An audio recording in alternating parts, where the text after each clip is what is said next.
La Sociedad Dominica de Medios de Comunicación, Sodomco, presenta A Pensar Más con Rosa María Palacios.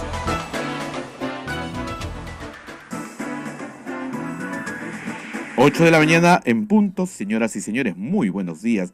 Bienvenidos a la Sociedad Dominica de Medios de Comunicación, Sodomco, que empieza a transmitir A Pensar Más con Rosa María Palacios. Saludamos a Lima a través de Radio Santa Rosa, Chimbote Radio Santo Domingo, Arequipa Radio San Martín, Cusco Radio Veritas, Ucayali Radio Cepagua, La Convención, Radio Quillabamba, Puerto Maldonado, Radio Madre de Dios, son las emisoras dominicas del Perú, y también se une Radio Huánuco en Huánuco, Radio La Voz de Ayacucho en Ayacucho, Radio Pública en Puno, Radio Moro en Ancash, Radio Cumbre en Huancayo, Radio Milenio en Satipo, AM Tagua en todo el Perú, y nos pueden escuchar también en los celulares a través de las aplicaciones de Play Store, Smartphone, y en los iPhone también estamos, y en la página web en todo el mundo. Rosa María, muy buenos días. Muy buenos días a todos. Empezamos puntualitos hoy día porque puntualmente ha llegado el presidente del Poder Judicial. Como ustedes recordarán, en circunstancias muy dramáticas, el doctor Víctor Prado Saldarriaga ha sido elegido como presidente del Poder Judicial del Perú. Y digo circunstancias dramáticas porque le toca enfrentar un proceso de reforma que se da desde el Congreso, pero también internamente. Él ha venido muy puntual esta mañana, quería agradecerle. Gracias, doctor, por estar con nosotros. Rosa María, un placer para mí estar en su programa y un saludo a toda la teleaudiencia. Este programa se escucha en todo el Perú y quería empezar por preocupaciones que nos van llegando a nosotros de todas partes. Dicen, ustedes se preocupan por la Corte del Callao, por favor, preocúpense por otras cortes. Y usted lo ha dicho en una entrevista este fin de semana. De las primeras visitas que se están haciendo de vocales de la Corte Suprema, han encontrado problemas en 14 cortes. Son 30, entiendo. 34. Pero 34 superiores. Bueno, y son las que todavía no han visitado todas. ¿Qué clase de problemas es lo que la gente debería tener más o menos en claro? ¿Problemas administrativos, malversación, problemas de uso de fondos públicos? ¿Cuáles son los problemas que usted diría son transversales a las cortes en todo el Perú? Efectivamente, si se comenzó con la Corte Superior del Callao, es porque obviamente era el distrito más significativo y caracterizado por los problemas actuales. Ayer hemos iniciado la intervención de la Corte de Lima Sur, donde también estamos visualizando ya primeros hallazgos que son preocupantes y que validan las hipótesis que hemos tenido para iniciar este trabajo de mayor aliento y amplitud que realizaremos los días 23 y 24 de este mes. Efectivamente, la línea de problemas que nosotros encontramos se ubican mayormente en tres aspectos, y eso casi es transversal a los distintos distritos judiciales. El primero está conectado a la designación de magistrados supernumerarios o provisionales, los cuales, como tienen por vía de elección o designación una decisión cuasi personal del presidente de la Corte, pues no siempre en este proceso se adoptan criterios claros, no siempre en este proceso prima los antecedentes de carácter técnico, de carácter ético que pueden tener los postulantes. Doctor Prado, paremos ahí un momento para que la gente se haga una idea. Digamos, tomemos como ejemplo la Corte del Callao. La Corte del Callao tiene más o menos ¿cuántos jueces? A nivel de numerario tiene más de 13 que han estado implicados en el problema. Exacto, no, pero digamos, a nivel de titulares nombrados tiene 19 o 20, me parece. Sí, el volumen que tenemos de magistrados titulares casi en todo el país representa alrededor del 30 o 40%. Esa era la pregunta. Para que se haga una idea de la magnitud del problema. Es decir, el presidente de Corte, a su sola discreción, nombra casi el 60% de los jueces de ese distrito judicial, a su sola discreción. Entonces, claro, ser presidente de Corte es casi un botín. Está pero como marcado el camino en la ley. Quien es presidente de la Corte puede colocar a quien quiera. Y colocar a quien quiera sirve, como decía Walter Ríos, para poner un vocal que me diga qué es lo que yo quiero. Ahora, claro, él hablaba ya del proceso de nombramiento, los quería estables, para que voten además por él. Pero en general es la idea de que el presidente de Corte puede controlar los fallos, porque además esos jueces supernumerarios que van por un año le deben el cargo a él. Entonces, ¿a quién se le ocurrió este sistema? Se hace años que sabemos que esto es un desastre. Fue una distorsión de lo que la ley orgánica del Poder Judicial y los cambios que se proyectaron desde la ley de carrera judicial generaron, ¿no? Históricamente lo que existieran los jueces suplentes. Así es. Los jueces suplentes eran abogados de ejercicio que eran coyunturalmente llamados a integrar una sala, sobre todo en el periodo de vacaciones de los magistrados. Sin embargo, se creó esta figura con un nombre que a mí nunca me agradó, de supernumerario, que inicialmente tenía una posición de selección un poco más clara. Luego, sin embargo, derivó en lo que eran los jueces suplentes. Esto es una decisión que, como bien lo has mencionado, depende en exclusiva del presidente de Corte. Otro problema también transversal que tenemos es el manejo de los recursos. No todos los distritos judiciales tienen la calidad de unidad ejecutora, esto es que manejen autonomía. Pero lo que sí observamos es que en los procesos que tienen que llevarse a cabo para adquisición de bienes, para pago de servicios, contrataciones, etcétera, no suelen observarse los rigores que la normatividad de la materia y de control aconseja. Bueno, en eso habría que decir dos cosas. Ni la Corte Suprema, doctora. Bueno, la experiencia nos está marcando que efectivamente, aún a ese nivel, encontramos situaciones, por decirlo de alguna manera, no muy claras, ¿no? Ahora, es también otro problema que nosotros encontramos, es que las líneas de producción de los magistrados son bastante desacompasadas. Aún en distritos de pequeña carga procesal vemos siempre un nivel de retraso, un nivel de direccionamiento, si se quiere, de procesos. Entonces, todos esos aspectos que los estamos constatando, al margen de ya el más grave, que es las relaciones fuera del sistema, las que nos están mostrando una conexión, una interferencia de terceros, en casos como el Callao, del crimen organizado directamente, y que van a ser factores que afectan pues la imparcialidad, que afectan el manejo adecuado de los procesos que llevan pues a decisiones completamente controvertidas o inconsistentes. Como yo lo he sostenido en más de una ocasión, tenemos identificadas salas que aportan un volumen muy alto de sentencias absolutorias, que cuando son revisadas por la Corte Suprema, vemos que no hay una consistencia, que se ha hecho un abuso de normas como el indubio pro reo para en realidad encubrir situaciones que merecían otro tipo de veredicto. Entonces, esta es la situación que nosotros queremos afrontar. Y claro está, recoger la opinión de la población que nos va a señalar más defectos que aquellos que nosotros podremos visualizar. Nosotros vamos en un plan de autocrítica, en una actitud de enmienda, en una actitud de recoger las críticas, por más duras que ellas sean, pero que nos deben demostrar dónde están los conflictos y qué es lo que inmediatamente podemos hacer. Esa es la misión que vamos a desarrollar el 23 y 24. ¿Cuántos años tiene usted en la judicatura? Yo ingresé como amanuense, que es el que lleva los expedientes, el año 1978. Y desde allí ya como juez titular desde el año 91, ¿no? Claro, pero digamos, tiene 40 años en el sistema. Sí, he estado casi en todas las posiciones. En todas las He posiciones. sido relator, juez instructor, de todo un poco. Muy bien. ¿Y usted en 40 años no se ha dado cuenta de lo que está pasando ahí?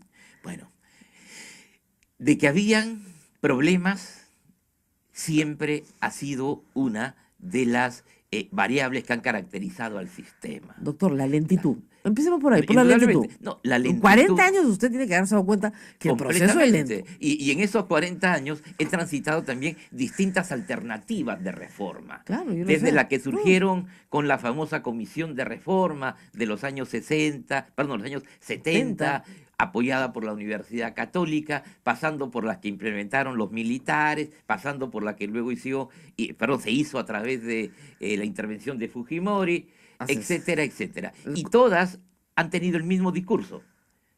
Es decir, el diagnóstico, a priori diríamos, ha sido siempre eso: lentitud, corrupción, falta de autonomía. Impredictibilidad. Exactamente. Pero los procesos de acción sobre esos problemas tan claros, entre comillas, nunca han estado a la altura de un diagnóstico empírico real. A la postre se ha hecho de todo, pero a la vez se ha hecho nada. Y Ahora, ese es lo grave. Porque mire, nos dijeron, yo tengo también muchos años en esto, este año cumplo 30 años de abogada, nos dijeron que el problema estaba en las normas sustantivas. Muy bien, se cambiaron todos los códigos. Se cambió el Código Civil, se cambió el Código Penal, se cambió el Código Procesal Penal, se cambió el procesal civil en los últimos 30 años. Todos los códigos. Tenemos buenas normas sustantivas. Después se nos dijo que el problema eran los jueces. En el año 93 se hizo un cambio radical en el sistema de selección de jueces. En teoría, un buen sistema. Vino el Tribunal de Honor, no estuvo mal, generó una buena Corte Suprema. Finalmente se instaló el CNM, teníamos un nuevo sistema. ¿Y después? Entonces, las cosas que vamos haciendo como sociedad no están resultando, porque al final, y le digo mi conclusión, no es un problema de normas, es un problema de personas. Completamente de acuerdo. Y aparte de ello, es que las personas interactúan en función a objetivos, en función a valores, en función a procedimientos. Y eso nos conecta con el gran fracaso histórico del Poder Judicial. No tener objetivos institucionales muy claramente definidos y, segundo, no contar con un plan estratégico de base empírica. Como todos los organismos públicos, tenemos un plan estratégico que se hace, se actualiza, pero que no tiene ninguna consistencia real. Lo que queremos dejar, al menos en el corto tiempo que yo voy a poder seguir al frente de la institución... No podrían reelegir en diciembre, ¿no? Bueno, en principio está eso prohibido, ¿no? Pero entonces está prohibido, no se puede. Así es. Pero lo que sí quiero dejar es las bases de un planeamiento estratégico. ¿Por qué? Porque, como bien ha señalado, son las personas. ¿Qué puede esperarse de una institución que cada 2 años cambia de gestor y cambia de visión? No existe un norte predefinido al que todos apunten. El primer año es una búsqueda de información, un colocarse en el estado de cosas.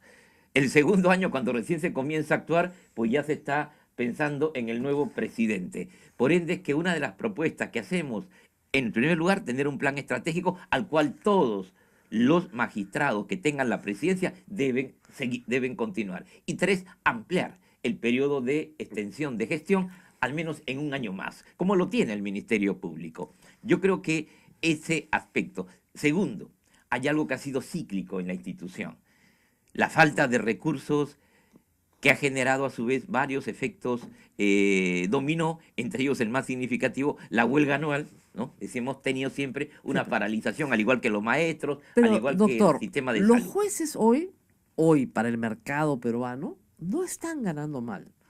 No están ganando mal. Por primera vez, le digo, históricamente, los jueces, no estoy hablando del personal administrativo, no están ganando mal. Por eso es que ser juez supernumerario pues es atractivo. Por eso es que le dan chambita pues a todos los amigos del doctor. Entonces, no es, y además porque los sueldos que se fijan desde Lima son a nivel nacional, y para algunas provincias del Perú incluso es hasta interesante, ganas más como juez supernumerario que como abogado en una práctica privada. Eso que señalas es correcto. Es un proceso de incremento aceptable en línea remunerativa, claro, muy diferente de lo que se da en otros sistemas de la región, pero para nuestra realidad es una remuneración acertada. Sin embargo, eso no lo tenemos en la misma dimensión en el plano de los trabajadores. Allí es donde tenemos las paralizaciones. Los trabajadores tienen un reclamo. Yo ayer he tenido la oportunidad de participar de la instalación de la comisión bipartita, Poder Ejecutivo, Poder Judicial, que busca en consensos y afinar propuestas para llegar a un presupuesto que pueda fácilmente ser digerido y aprobado por el Congreso de la República. Yo considero esa reunión muy auspiciosa, porque la primera vez que el Poder Judicial entra con una propuesta más realista, como suele ocurrir en nuestro país. Cada vez que vamos a uno de estos procesos, pues como dice, quien pide al cielo y pide poco, pues no está muy bien de la cabeza. Pues aquí ya yo lo que he notado es que nos extralimitábamos. Entonces colocábamos cifras Claro, que para que obviamente rebajen. nunca iban a poder. No, pero ya demasiado. Entonces eso obstaculicía. Como toda negociación sindical. Pide un disparate primero y después te lo Claro, bajan a la eso realidad. obstaculizaba de inicio el debate y centrar los puntos. Se nos agotaba el tiempo y no llegábamos a conclusiones serias. Ayer hemos ido con una línea de propuestas más realista, más cercanas al techo presupuestal que nos corresponde, y la recepción que he recibido de parte del ministro de Economía, de parte del primer ministro, ha sido muy positiva. Tenemos muchas esperanzas de que este año podamos alcanzar una estructuración presupuestal Ahora, en poco tiempo y adecuada a nuestras doctor, ahora necesidades. vamos a decir una cosa con sinceridad. Como muchos servicios que presta el Estado, el servicio de justicia es de muy mala calidad. O sea, digamos, desde el punto de vista del usuario, y es evidente que en un litigio donde hay dos partes siempre va a haber una descontenta. O sea que, digamos que nunca van a tener más del 50% de aceptación. Y eso sería lo esperable para un poder judicial. Pero el problema es que ustedes tienen pues 10% de aceptación. Menos. No los quieren ni los que ganan. Exacto, tenemos en las Ni los últimas que ganan lo encuestas quieren. que yo veo, pues obviamente estamos en 2%, estamos en 8%, algo que históricamente nunca hemos sentido personalmente yo, pero es la realidad de las cosas y eso refleja el estado de ánimo, la visión psicosocial que tiene la población actualmente del servicio y de sus integrantes. Muy bien. En ese contexto, sin embargo, nos toca trabajar. Y lo vamos a hacer hasta el último minuto con el mismo entusiasmo, con la misma línea de obligación y deber institucional que tenemos. Yo sé que es difícil cambiar esa percepción, pero creo que la población tiene que ver hechos. Ayer me ha satisfecho mucho, cuando menos, encontrar 3 editoriales de 3 diarios diferentes que ya dicen algo de lo que se está haciendo. Es decir, que están saltando el marco genérico de la percepción colectiva, justificada por todo lo que está aconteciendo, potenciada por lo que escucha a diario, pero que ya ven que hay una intención. Doctor Prado, yo le voy a decir algo que dice el Papa, lo ponemos acá todo el tiempo. La corrupción no se combate desde el silencio. El problema con la Corte Suprema es que si bien muchos de sus magistrados no son corruptos, han permitido, es decir, han mirado para el otro lado. Y ese es el grave problema del Poder Judicial. Una fiscal provincial del Callao, un juez de investigación preparatoria, que es lo mínimo que hay dentro de la estructura judicial, son los que han descubierto todo este problema. ¿Por qué han mirado para el otro lado? Hay 2 aspectos que son importantes de colocar allí en línea de matiz. La criminalidad organizada moderna es una criminalidad de infiltración y es una criminalidad que busca crear mecanismos de impunidad a partir de diferentes factores, entre los cuales están obviamente la captación de funcionarios de alto nivel de las organizaciones. Pues se habían captado todo el Consejo Nacional de Magistratura. Recuerde usted que en tiempo de Montesinos no solo se captó eso, se captó todo, Claro. ¿no? Segundo, se ha igualmente captado medios de comunicación, ¿no? Y tercero, se ha captado también a sectores que están ligados al quehacer político. De manera que tener instrumentos para ese tipo de identificación es estar en el mismo terreno. Por ende, es que una de las fallas es que nuestro sistema de control es un sistema clásico, un sistema que está esperando que le hagan una denuncia y ahí empezar el movimiento y acabar en la Corte Suprema después de varios años. No, lo que hoy tenemos que tener son las mismas herramientas, que además están validadas por documentos internacionales. Tenemos que tener nuestra unidad de investigaciones especiales. Si tenemos una alerta, como usted dice, un run run, algo que sea, bueno, inmediatamente control. Debe de colocar un seguimiento, debe colocar una línea de Porque digo, hasta incluso captación de comunicaciones de ese magistrado que está incluso a nivel, creando esta a nivel situación de a nivel de sospecha. a nivel de jurisprudencia. Si ustedes se dan cuenta que el doctor Inostroza saca una resolución con esta historia del error en tipo, alguien tiene que decir talán, pues. O sea, esta jurisprudencia no tiene ni pies ni cabeza. O sea, que un violador no sea violador porque no se dio cuenta que la niña tenía 13 y pensó que tenía 16, ya, y que eso lo usen como jurisprudencia obligatoria, Ya, ese es un talán, o sea, eso no, ese es un elefante, ¿no es cierto?, en medio de este cuarto. No puedes no verlo. Indudablemente. Por eso es que actuamos nosotros rápidamente. Si recordarán, cuando salió la primera decisión de estas características fue Lavado de vinculada activos. al lavado de activos. Inmediatamente la sala que integraba planteó lo que la ley nos autoriza, una línea de contradicción que fue luego también asumida por el Ministerio Público, que es el único legitimado para convocar a un pleno supremo jurisdiccional.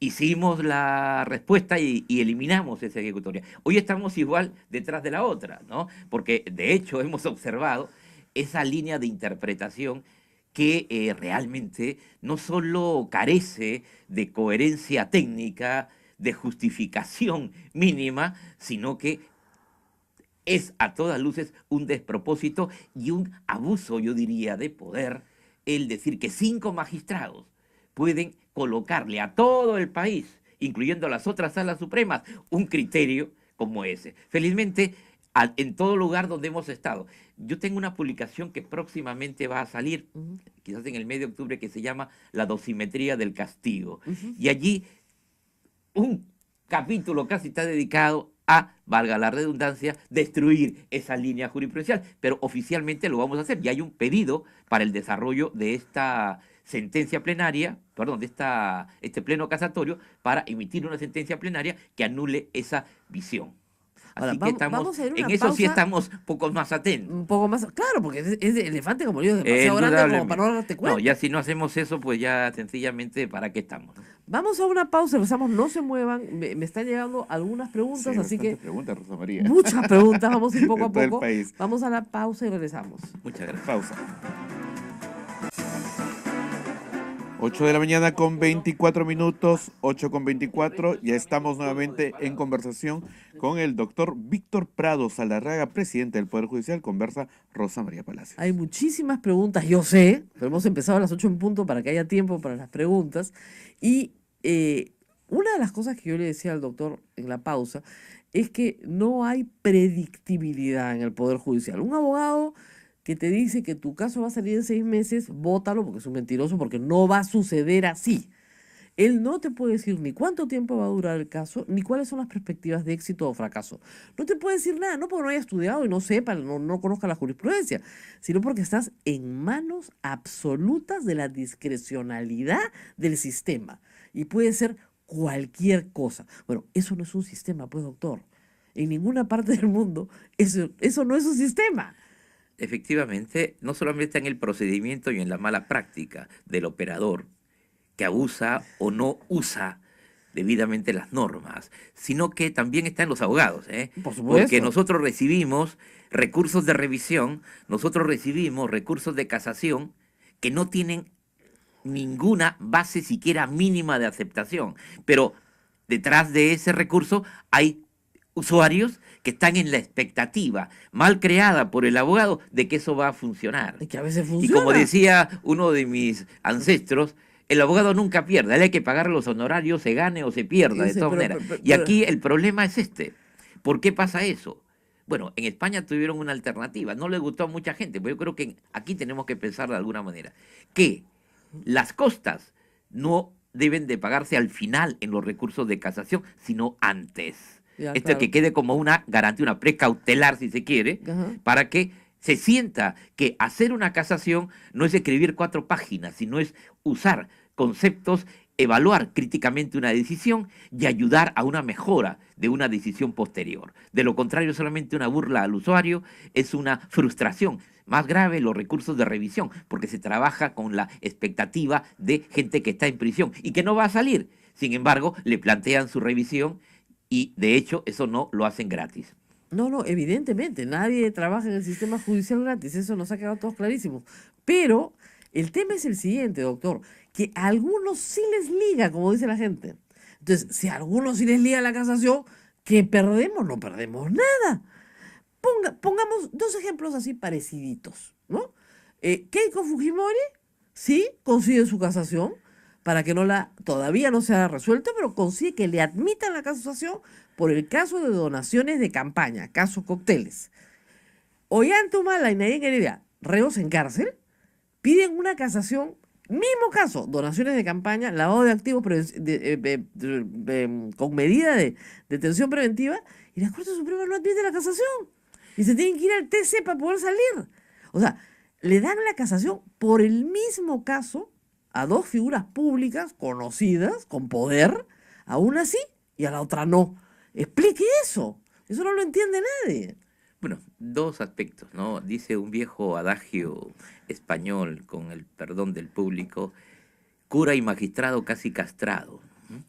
Para dar a entender que la posibilidad de un juez, y en mi caso ahora de un presidente del Poder Judicial, de dar opinión en casos que se están ventilando y que están en un nivel de trámite, no me es permitido ni Yo lo por la sé. ley orgánica, ¿no? Pero lo que sí le puedo contestar Imagine- fuera de esos casos es fuera- que efectivamente la falta de predictibilidad, la falta de una jurisprudencia ordenada, sistemática, que permita reconocer línea de argumentos sólidos, no es una de las características de las decisiones judiciales en todas las instancias. Estamos en eso, porque hay también una línea de acuerdos plenarios. Yo, como sabe, tengo una especialidad en el derecho penal. He trabajado en muchos acuerdos plenarios que incluso han enmendado los errores, los vacíos de la legislación producida por el Congreso y que se aplican perfectamente.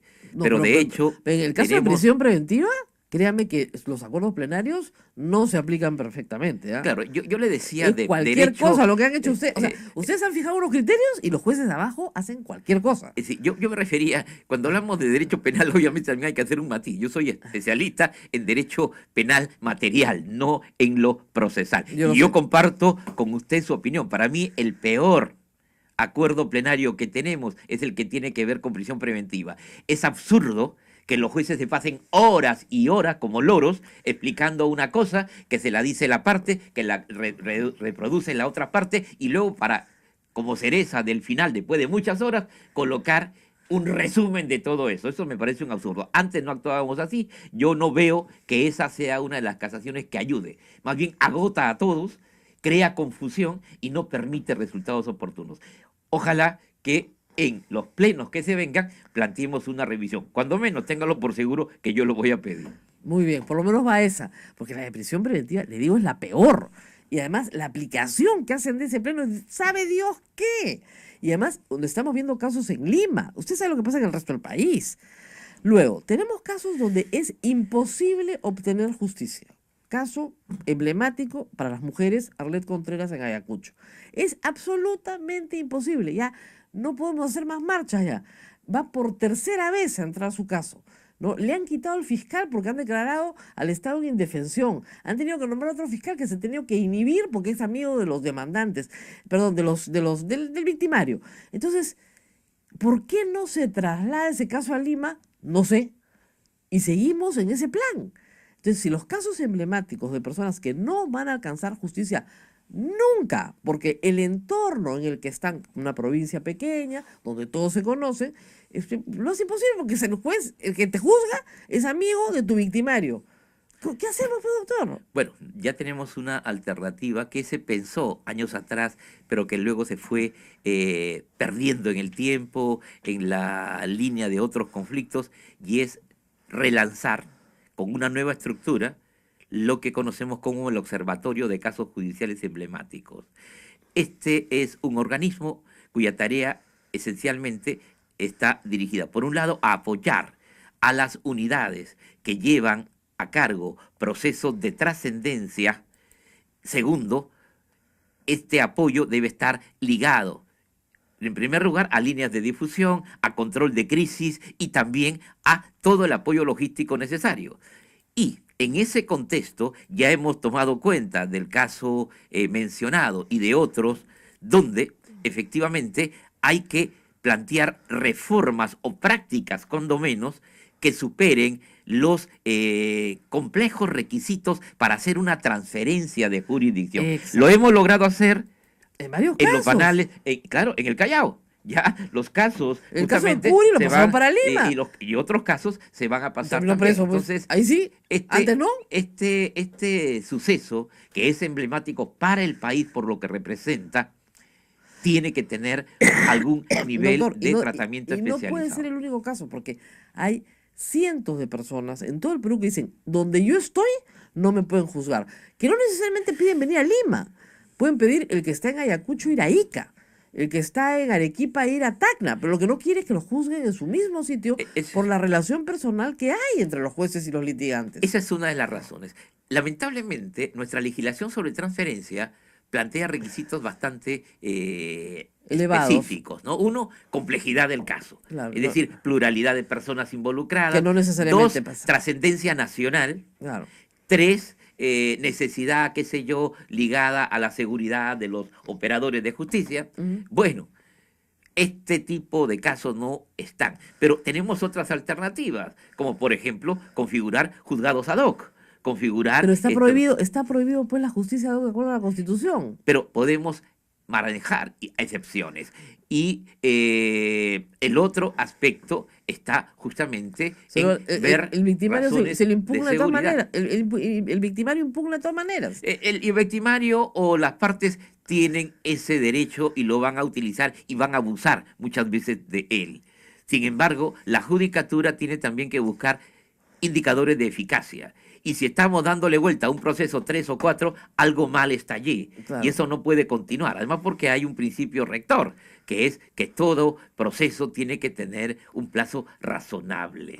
Y no podemos estar Doctor. entonces ahí. Hay mucho Si por me hacer. dijera, y usted, como está, usted ve, usted está en Rosa María. penal, pero no le digo, en civil. Me imagino, Y me en- imagino. y en constitucional. Y qué hablar de laboral, ¿no? Claro, Y este drama pero- de pero- las personas de la tercera edad que tienen que estar detrás de pensiones que a veces son no solo pequeñas, sino que son absurdas en la litigación que Así se es. genera con el Estado. No, además, que esas las va a cobrar la viuda y los hijos, porque no la va a ver el litigante nunca. Está clarísimo, para sus nietos será la plata, porque el litigante para cuando Es salga muy la sentencia. probable. Yo siempre cuento, le estaba contando la pausa a mi casito, ¿no? Yo tengo una acción de amparo hace 5 años, un amparo es una acción sumaria, según el código, sumaria. 5 años en primera instancia, no ha salido el mismo juez. Hicimos informe oral en junio del año pasado. Y nos dijo, sí, doctora, para Navidad. Le dije, ¿saldrá antes de Navidad, no? Por supuesto, doctora. Acá seguimos esperando, estamos en agosto. Entonces, yo no discuto la honorabilidad del juez.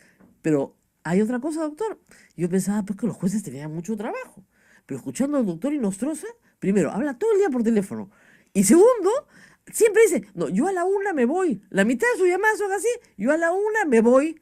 Se va a Rusia un mes, se va a Estados Unidos, es representante de la corte, estaba planeando un viaje a China. Entonces tú dices, ¿a qué hora trabaja esta gente, por el amor de Dios? Esta revisión que se hará en el interior del país tiene que mostrarnos también esos indicadores. Es decir, tenemos que hacer medición de rendimiento y un indicador necesario es la duración razonable de un proceso. Un elemento también de medición es el volumen de acierto. Es decir, estas cosas de las cuales siempre hemos hecho tema de debate en las reformas o en las propuestas de reforma, mayormente se han quedado aplicados, como bien lo señalaste en su inicio, en Lima. Pero la realidad del interior, no solo de las grandes ciudades, sino de aquellos distritos y aquellas provincias donde el problema es mayor. Yo puedo asegurarle a la población que a través de las comisiones que hemos constituido, ese es un tema prioritario, sobre todo en el caso previsional. Ya hemos encontrado una alternativa que espero, al implementarla en las próximas semanas, permita que todo este volumen tan grave de procesos ligados a criterios ya resueltos, es decir, de todas maneras va a tener la razón, pero el tema de la espera, la lista de espera o los ritos excesivos o el interés de litigiosidad de la contraparte, que es el Estado y que a veces es el propio Poder Judicial contra los trabajadores, hace que se quede sencillamente en un proceso de nunca acabar y claro está de injusticia. El otro problema es que a veces el Poder Judicial creo que no ve la realidad nacional porque no organiza el sistema de acuerdo a las necesidades del país. Por ejemplo, tenemos una epidemia de violencia familiar. ¿ya? Y no tenemos juzgado de violencia familiar, tenemos juzgado de familia. Entonces, el juez de familia, que tiene que ver patria potestad, alimentos, tenencia de niños, tiene que ver violencia familiar, cuando no es su especialidad tampoco. A ver, doctor, me dice, sí, sí, sí, ¿qué cambio vamos a tener ahí? Esa es una de las líneas de innovación. Bueno, Hace buenas dos noticias. días, hace unos días se han emitido dos importantes normas. Una que atañe justamente a la prevención, control y represión de la violencia familiar y de la violencia contra la mujer. Y otra que está ligada a el llamado proceso de pérdida de dominio. Esto es a la recuperación de aquellos bienes Ujú. que tienen un origen ilegal o no definido. Pues bien, ayer justamente en la reunión preparatoria y de instalación que he tenido con el señor ministro de Economía, el primer ministro, los equipos técnicos del Poder Judicial y del Ministerio de Economía, uno de los puntos que diríamos está implícitamente ya acordado es la provisión de los recursos que necesitamos para poner en operatividad todos los juzgados y salas que usted está reclamando en este momento. Para violencia familiar, exclusivas. Específicamente. Así que ¿Y cuántas esa pondría es en todo el Perú? en los distritos que hemos identificado como de mayor opción. Pero eso Ok. ya es una práctica, ¿me Ok. entiendes? Esto ya es una ampliación. ¿Qué es lo que hemos estado haciendo ahora? Ah. Vistiendo santos de Claro, vistiendo a no, otros. Bueno, como nos falta juzgado de violencia familiar, entonces familia. el juzgado penal, que ahora se convierte... ¿Y qué hago con los que están procesados en el ámbito penal? Ni chicha ni limonada, como diría un Claro. viejo cantante chileno. Lo que tenemos que hacer es que si se nos exige mayores unidades que son necesarias, esas leyes tienen que estar acompañadas del respaldo financiero. Estamos de Pero acuerdo. las leyes suelen decir, al final, que esto lo haga el Poder Judicial con lo que ya tiene, que en realidad no tiene. Entonces, lo que ahora he planteado como una cuestión, llamemos así, esencial, ha sido eso. Y, por ende, felicito y agradezco la buena disposición del gobierno que entiende que este es un problema que ya se salió de las manos al Estado y que significa que tenemos que actuar. Y no solamente en el plano de lo penal, porque esto está conectado con toda una línea de efectos Es que psicológicos, preventivos y que tenemos Es que que trabajar hay desde la casos de violencia formación. familiar que no son penales, pues ese es el problema. Por eso están en los juzgados de familia.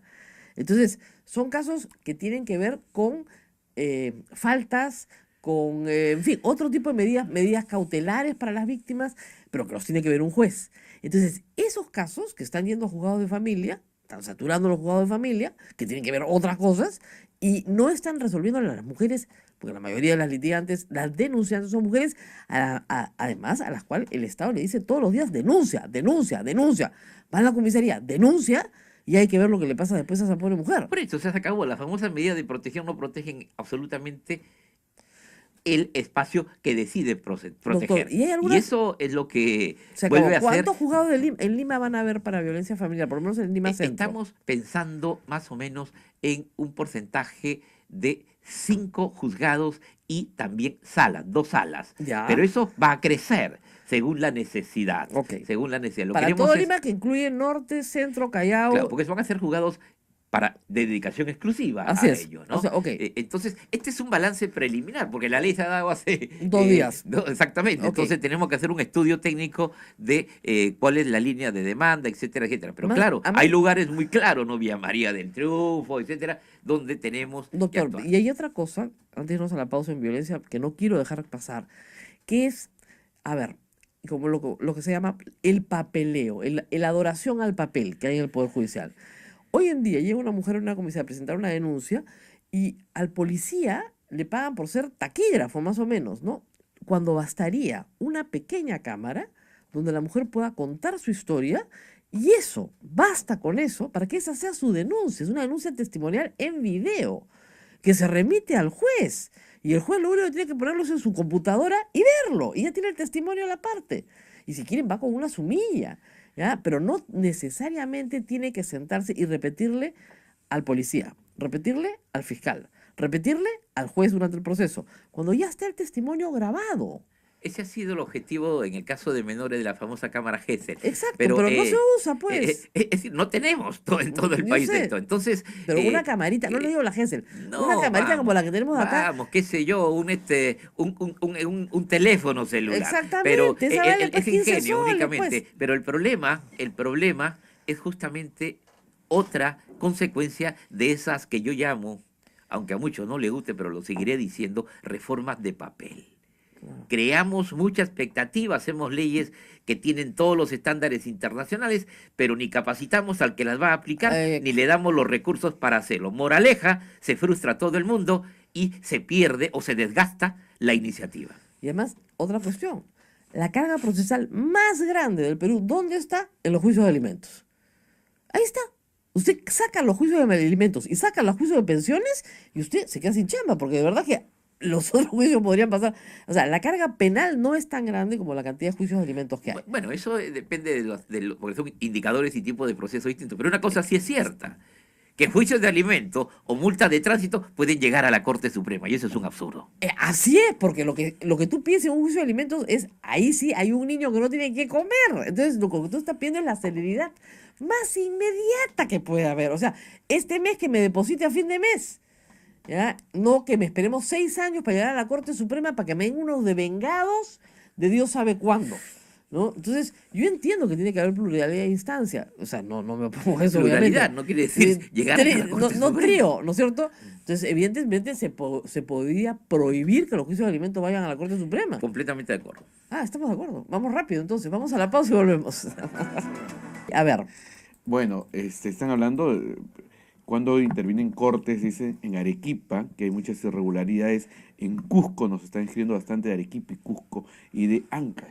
Pues nos escuchan en todas partes, así que... Sí, la intervención a esas cortes que han mencionado y a otras tienen 2 etapas. La primera, que es, llamemos a los puntos más neurálgicos, será el día 23 y 24. Pero yo quiero hacer que esto, que es una innovación inédita en la historia del Poder Judicial del Perú, se convierta en una política institucional y, por tanto, año a año se hagan este tipo de intervenciones.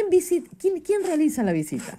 La visita es una comisión Ya. que coordina un magistrado de la Corte Suprema, o sea, toda la sala se va a movilizar. Ujú. Está integrada por un auditor de Contraloría, Ya. está integrada por un magistrado de control interno, está integrada por personal de gerencia del Poder Judicial y por equipo auxiliar. Se entiende que esta comisión va a tener un conjunto de tareas que ya están definidas en un protocolo que hemos hecho público además, y va a tener etapas previas. Por ejemplo, en estos días mandamos a los diferentes distritos judiciales un conjunto de una especie de cuestionario de puntos centrales que sirvan de información y que nos muestren también qué es lo que nos quieren decir, ¿no? Porque luego vamos a cotejar si eso es cierto o no, in situ, ¿no? Vale decir, estamos usando una especie de símil de lo que son los procesos de evaluación multilateral internacional. O sea, cuando el Perú tiene que responder, primeramente responde y después le vienen a ver si dice la verdad. Algo así es lo que vamos a usar. Y a esta comisión le vamos a dar plenos poderes. Vamos a dar las facultades que tiene el presidente, más como estamos en emergencia, van a ser delegadas en ellos para que puedan tomar decisiones inmediatas en los aspectos que la ley nos permite. Que son hacer cambios, básicamente de colocación. Cambio de colocación, intervención, suspensión de personas. Pero nada más, porque ahí tenemos un problema grave. O sea, la destitución de un juez solamente le corresponde al Consejo Nacional de la Magistratura. Hoy no tenemos Consejo de la Magistratura, pero sí tenemos facultades de control para generar una abstención que puede ser seculum seculorum, se entiende por razones. Hasta que haya un consejo, pues, pero de momento nosotros podemos declarar. Y si se trata de personal administrativo, ahí sí podemos destituirlo. Evidentemente, pero no personal administrativo, yo me refiero a jueces. De los supernumerarios pueden salir sin problemas, pero de los jueces nombrados necesitan al Consejo Nacional de la Magistratura. Y eso me mueve a la pregunta de Cesarino Stroza. ¿Va a estar suspendido por siempre?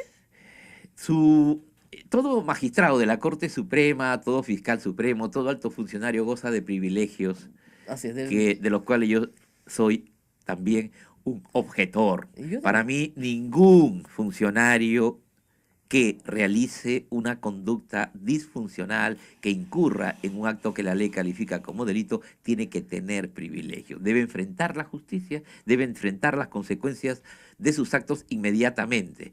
Lamentablemente acá tenemos que hacer una preinstancia en el Congreso tiene sus propios procedimientos y a partir de allí se habilitará un proceso penal o se hará una inhabilitación del funcionario. Mientras tanto tenemos que estar en compás de espera. Y eso es lo negativo. Ya en muchos países, como consecuencia de esta corrupción generalizada de personas expuestas políticamente que se da en nuestra región en los últimos 10 años, Ujú. muchos países están optando por eliminar Yo los también. privilegios El que antejuicio no tiene sentido. y más Era, en estos casos, era era para una defensa política, ¿no? Pero no Exactamente. en estos casos. No, Así que yo ojalá que nuestros parlamentarios comprendan que ese también es un clamor ciudadano. claro, no han mandado esa reforma. No, digo El que ojalá, presidente, el bueno, es presidente que no no la ha todo hay que mandado. mandarlo. Creo que hay cosas que uno por iniciativa propia Podrían puede reformarla con alcanzar. 66 votos y votarla también. Así es. Ahora, hay acá una preocupación porque el fiscal Chávez está pidiendo que se investigue a los que han filtrado estos audios y se lo han encargado al fiscal Víctor Raúl, discúlpenme, Rodríguez Montesa, ya saben de qué filiación es, y eso incluye al juez que de investigación preparatoria, no solamente van a perseguir a la doctora Rocío Sánchez, que es una fiscal valiente, sino al propio juez que autorizó. Desde el Poder Judicial, ¿cómo pueden proteger al juez del Callao, un juez humilde, el juez Roque, que lo que hizo fue, digamos, permitir que esto se investigara? Los canales de intervención desafortunadamente están delimitados, ¿no? Y entonces un fiscal de control interno, que es control interno, valga la redundancia, tiene las facultades de recibir denuncias contra jueces. Sí, pues. Ese es un problema que se ha gestado en la ley y que lamentablemente no ha sido reevaluado. Yo creo que este ejemplo que usted nos está dando es una oportunidad de plantear dentro de toda esta línea de reformas que, vamos, no se puede interferir en una institución de esa manera. Nosotros tenemos canales de tratamiento de la conducta disfuncional de nuestros jueces. Tenemos la Oficina de Control de la Magistratura y tenemos eventualmente pues, las posibilidades de una destitución al Consejo de la Magistratura y una denuncia ya no al fiscal de control interno, sino una denuncia a la Penal, fiscalía que claro. corresponda. Entonces, esto me parece que Es un acto de debe ser, amedrentamiento, ¿ah? puede leerse de varias maneras y de hecho yo voy a llevar a sala plena en tanto conozca más en detalle lo que usted aquí me está mencionando, el juez tiene el derecho de pedir o de plantearle a la institución cuáles son sus razones y sobre todo la institución tiene la obligación de defender su independencia y Claro, autonomía. porque el doctor Roque Serapio lo que ha hecho es hacer Serapio No, Roque. y en eso soy Ha muy hecho- claro. La independencia y autonomía de los jueces, de los buenos jueces, la vamos a defender. Eso no es algo que nazca únicamente de una gestión, es una obligación constitucional. Que lo escuche el doctor Chávarri. A ver, ¿qué más tenemos? Bueno, ¿qué pasará con los jueces supernumerarios designados por el expresidente de la Corte Lima Sur? Ah, sí, también. Pregunta Ayer César. fue un día de mucho trabajo, el domingo fue un día muy gris para nosotros en línea de noticias, de información, pero inmediatamente la primera acción que dispuse llegando a la oficina fue la intervención en la Corte de Lima Sur, que está a cargo de la doctora Janet Tello Gilardi, una magistrada de reconocida trayectoria y compromiso con la justicia del país, y ella ya empezó, pese a su estado, pese a que se encuentra En muletas, así es. convaleciente, de manera valiente y comprometida con la institución, ha estado allí y ya empezó a tomar las primeras diligencias. Algo que nos preocupa y que tenemos hoy que definir es que cada vez que llegamos a estas intervenciones en los despachos de los presidentes no encontramos absolutamente nada. Nada. Cargan con todo. En el despacho de Walter Ríos no había, pero ni la Biblia con la que juraba. Nada. Entonces, Ni su nada, ni la tenemos medallita, ni que, el bueno, crucifijo, nada. hoy la tecnología nos permite rastrear Obviamente. cosas, así que vamos a buscar, de ser eso lo pertinente, reconstruir situaciones. Ahora, el problema ahí, doctor, es que no pueden sacar de golpe pues, a todos los jueces supernumerarios porque tienen que seguirse prestando el servicio de justicia. No, de poder podemos. No, sí, yo sé. De hecho, estamos en una emergencia. Yo creo que la población tendrá que tomar en cuenta esto. O Ya. se quiere quedar con los malos jueces que No, están ahí, no, que ya los evidentemente. conoce. No, así que eso sí lo vamos a hacer. Si hay que descabezar a todos los jueces numerarios, lo vamos a hacer. Inmediatamente convocaremos o veremos el historial de los empleados que pueden ascender y que son abogados, pueden ascender Así es. momentáneamente a ellos. Así es. Bueno, hay muchos pedidos que intervengan la Corte del Cusco, o que intervengan Arequipa, Luego, ¿qué se necesita para meter preso al señor Inostroza?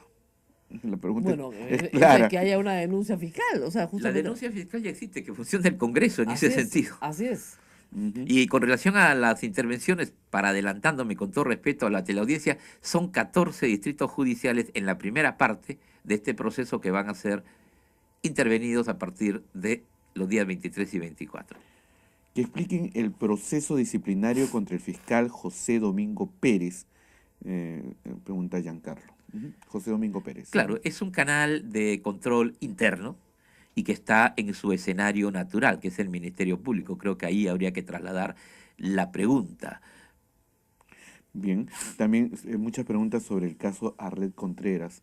Sí, ¿No? bueno, que lo que nos Sí. ha dicho el doctor es que están viendo la posibilidad de trasladar el caso a otra jurisdicción, ¿no es cierto, doctor? A pesar de que la norma no lo indique, porque no hay una pluralidad de O personas, etcétera. asegurar, en el peor de los casos, ya vamos a decir el plan B, ¿no? Ujú. Es que aseguremos una sala imparcial. Pero ¿cómo? Dentro de Ayacucho es imposible. Veremos las formas, ¿no? A veces tenemos una sala nacional Ujú. que está integrada por magistrados de diferentes distritos judiciales.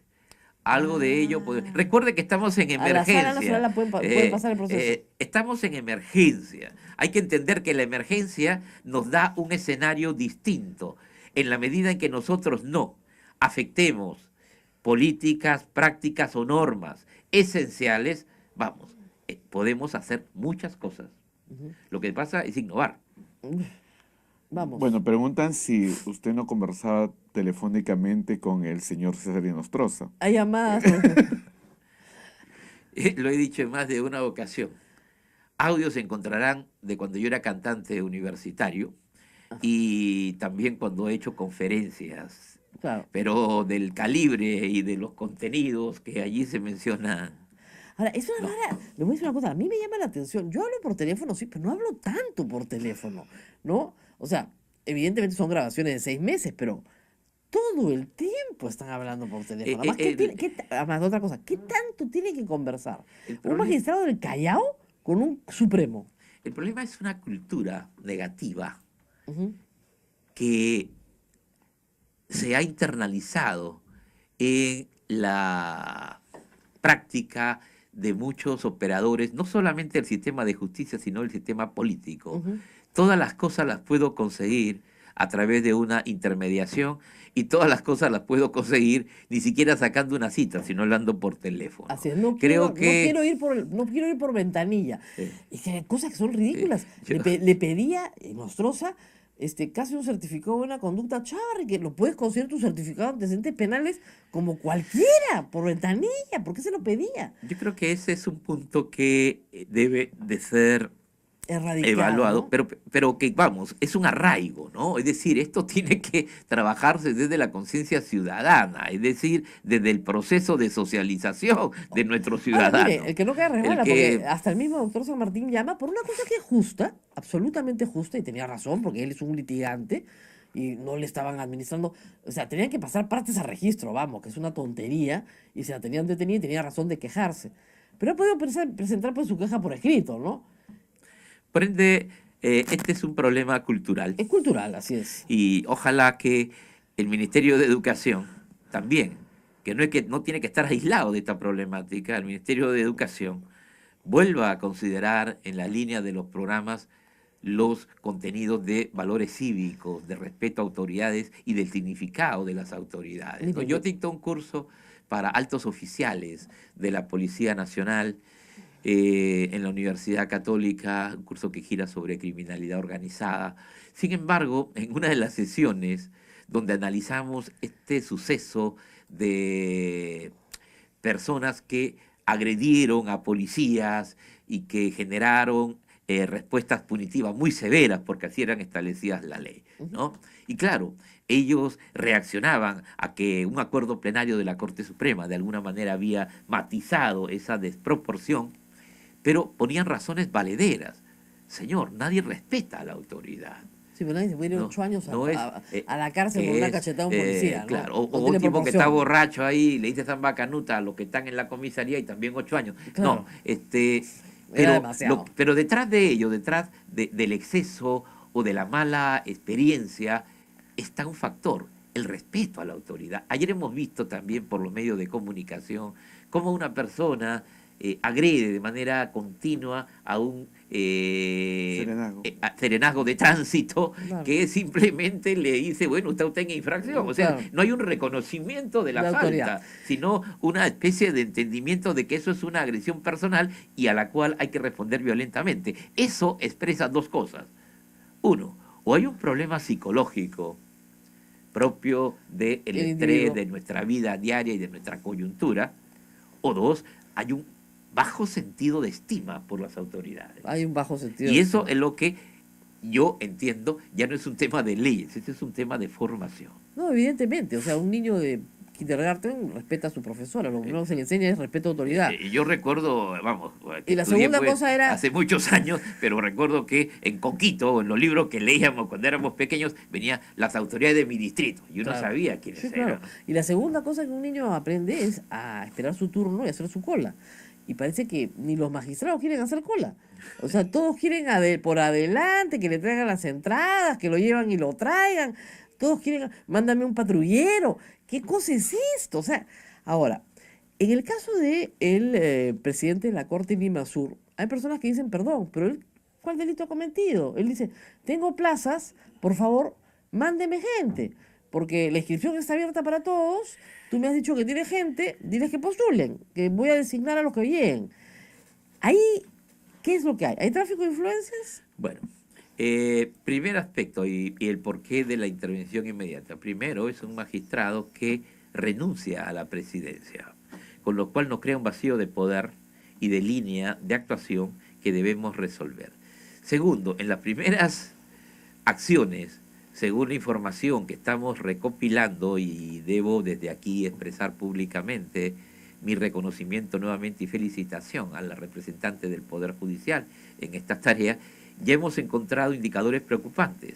Ni la oficina del control interno, perdón, ni la oficina del actual reemplazo y del otro, la documentación ha desaparecido. ¿Eh? Pregunta es, ¿por qué? ¿Ha desaparecido la Así ocupación de que la control esencial, interno? exactamente. Así que algo así. No tengo la información ahorita precisa, recién Perdón. voy a reunirme. Tengan cuidado con los detalle. incendios, ¿ah? Bueno, ¿De pero verdad? esos indicadores, ¿De verdad? Oye, si esos, incendia la oficina. ¿y ustedes esos qué pasa? indicadores que tenemos que constatar de ser ciertos, nos marcan pues una línea de sospecha ya preocupante. Nosotros estamos brindando las garantías propias que tiene toda persona que es objeto de una imputación, que es objeto de un señalamiento, pero también estamos aplicando nuestros procedimientos, ¿no? Y vamos, somos jueces, ya sabemos Ahora, se ha también. renunciado, usted sospecha que se ha renunciado tan rápidamente, debe haber más que esa llamada. Esa es materia del proceso de indagación que se está haciendo, ¿no? Así Y es. además el proceder, o sea, lo que se conoce en el audio es una cosa, lo que nosotros tenemos que hacer es un antes y un después, Claro, ¿qué pasó? un contexto, No, él exactamente. dice que esas personas nunca asumieron ninguna función de jueces supernumerarios. Justamente por eso, ¿no? La indagación, el trabajo de campo tiene por misión identificar eso en ese y en todos los casos que vayan siendo conexos, complementarios o análogos. Por eso es una intención a la Corte, no en particular a una persona. ¿Qué más tenemos?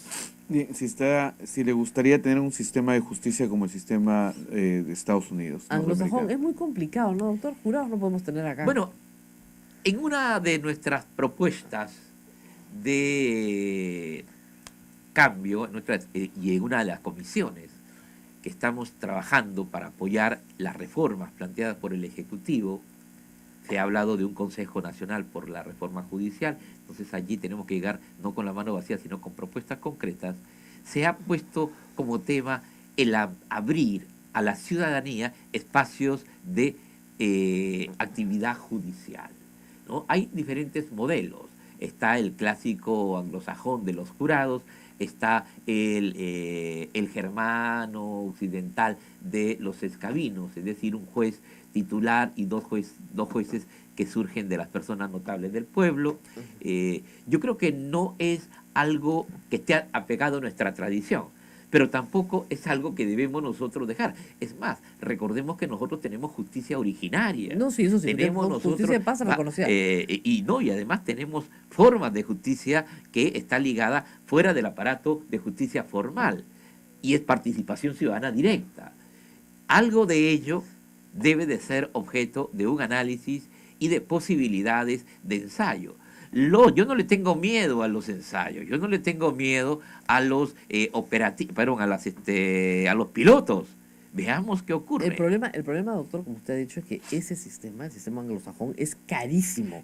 Si usted Claro, no tiene no. plata ni para poner juzgados de violencia familiar, imagínense lo que es poner juzgados. O si A veces no la te- gente no entiende. Tienes que tener a 10 o 12 personas, depende del sistema que adoptes, encerradas Completamente, en un hotel, aislados. aisladas, Sí. y manteniéndolas a lo que dure el proceso. Sí. No, yo creo que Por proceso. el sistema de jurados que ya se ensayó históricamente en nuestro país hacia los años 20 del siglo pasado no prosperó por esas razones. Es carísimo, ¿no? Pero entonces lo no hay que forma sí, de pagarlo. pero el escabino no es algo que me parezca Pero tan alejado. el problema es que eso funciona en comunidades pequeñas. Exactamente. Que ya funciona, Claro, que de hecho ya pero de funciona, hecho porque tenemos- el juez de paz no letrado Claro. es eso. Y tenemos procesos, pero, bueno. donde puede iniciarse esto. Por ejemplo, lo que se ha mencionado, juicios de violencia familiar, Claro, pero el proceso... juicios de omisión de asistencia. Es decir, Claro. yo no quiero cerrarle la puerta. No, claro. Me parece una posibilidad de futuro que cuando menos merece ser ensayada. ¿Qué más Sí, tenemos? en cuanto al proyecto de ley de declaratoria de emergencia del Poder Judicial y del Ministerio Público, ¿cómo va el avance y qué pasos vienen? Pregunta. Bueno, ya la parte formal, la parte estratégica está definida, estamos en lo táctico, entonces estamos en la preparación de la implementación de las operaciones en campo y estas se van a realizar. O sea, no se necesita una Viernes ley, 13, ustedes mismos han declarado No, emergencia, claro, nosotros punto. estamos en No es un se- tema interno, no requerimos ninguna ley. No hay ninguna necesidad que el Congreso intervenga en esto. No, no, ¿ah? no, no, no. Ok, o sea, el Poder Judicial Ya por está. sí mismo ya está, se está ejecutando. Exacto. Y se supone que este proceso de emergencia es hasta diciembre. 90 días, ¿no? 90. Pero podemos prorrogarlo según como Claro, vayamos avanzando. hasta que termine este mandato, digamos, de emergencia. Claro.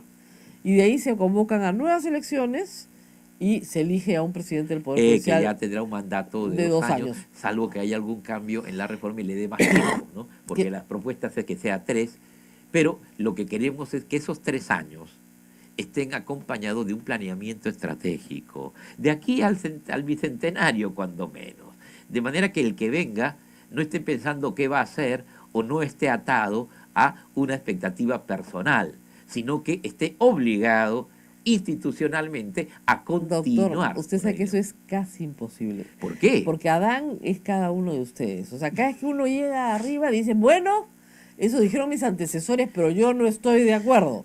Y empezamos de nuevo. No, yo creo que lo que ha ocurrido con la experiencia reciente, donde se ha demostrado que la Corte Suprema tiene un poder también de destituir Sí, a claro.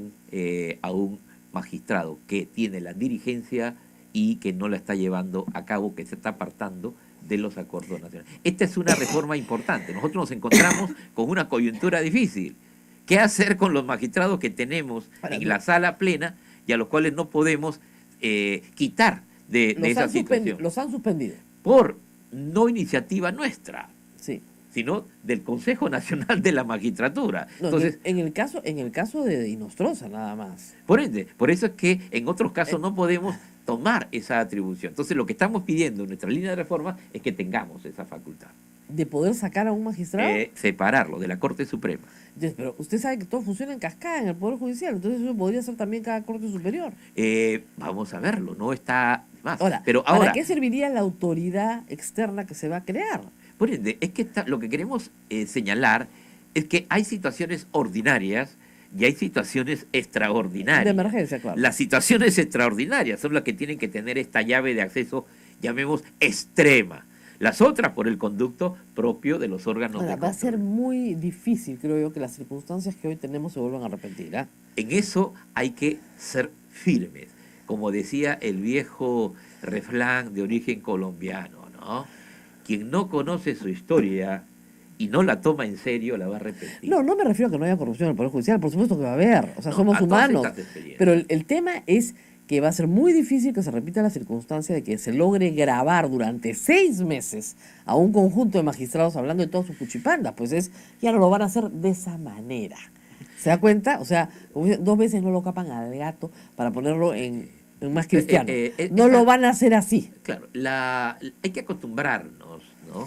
a que la línea de evolución de los mecanismos de prevención y control de la criminalidad organizada, de la criminalidad asociada, de la criminalidad de las personas de poder, está ligado justamente a posibilidades de renovar estrategias. Lógico. Bueno, pero tampoco hay que quedarnos nosotros. No, pero fíjese, Nosotros tenemos que hacer algo similar. Montesinos tenía una organización criminal vertical, donde él era la cabeza con Fujimori. Esta ya no es así. Esta es una organización multicéntrica. Claro, pero hay que, bueno, ya es un tema más técnico, ¿no? Claro. Porque yo diría que lo que ocurrió con Montesinos no era una organización vertical tal vez la de Sendero, pero Sí. en el caso de Montesinos era una red. ¿Qué cosa una es una red. red? Es una red. Una red implica la existencia de diferentes unidades que ni siquiera sabe que existen entre sí, que hay un hilo conductor, un hombre clave que las moviliza y las hace operar en la coyuntura que las requiere Así es. y que está integrada por justamente lo que pueden hacer las cosas que se necesitan en el momento preciso, ¿no? Bueno, en este caso es multicéntrica. Y además con intereses no necesariamente convergentes. Casi siempre sí, pero a veces no. A veces se cruzan los intereses, ¿no?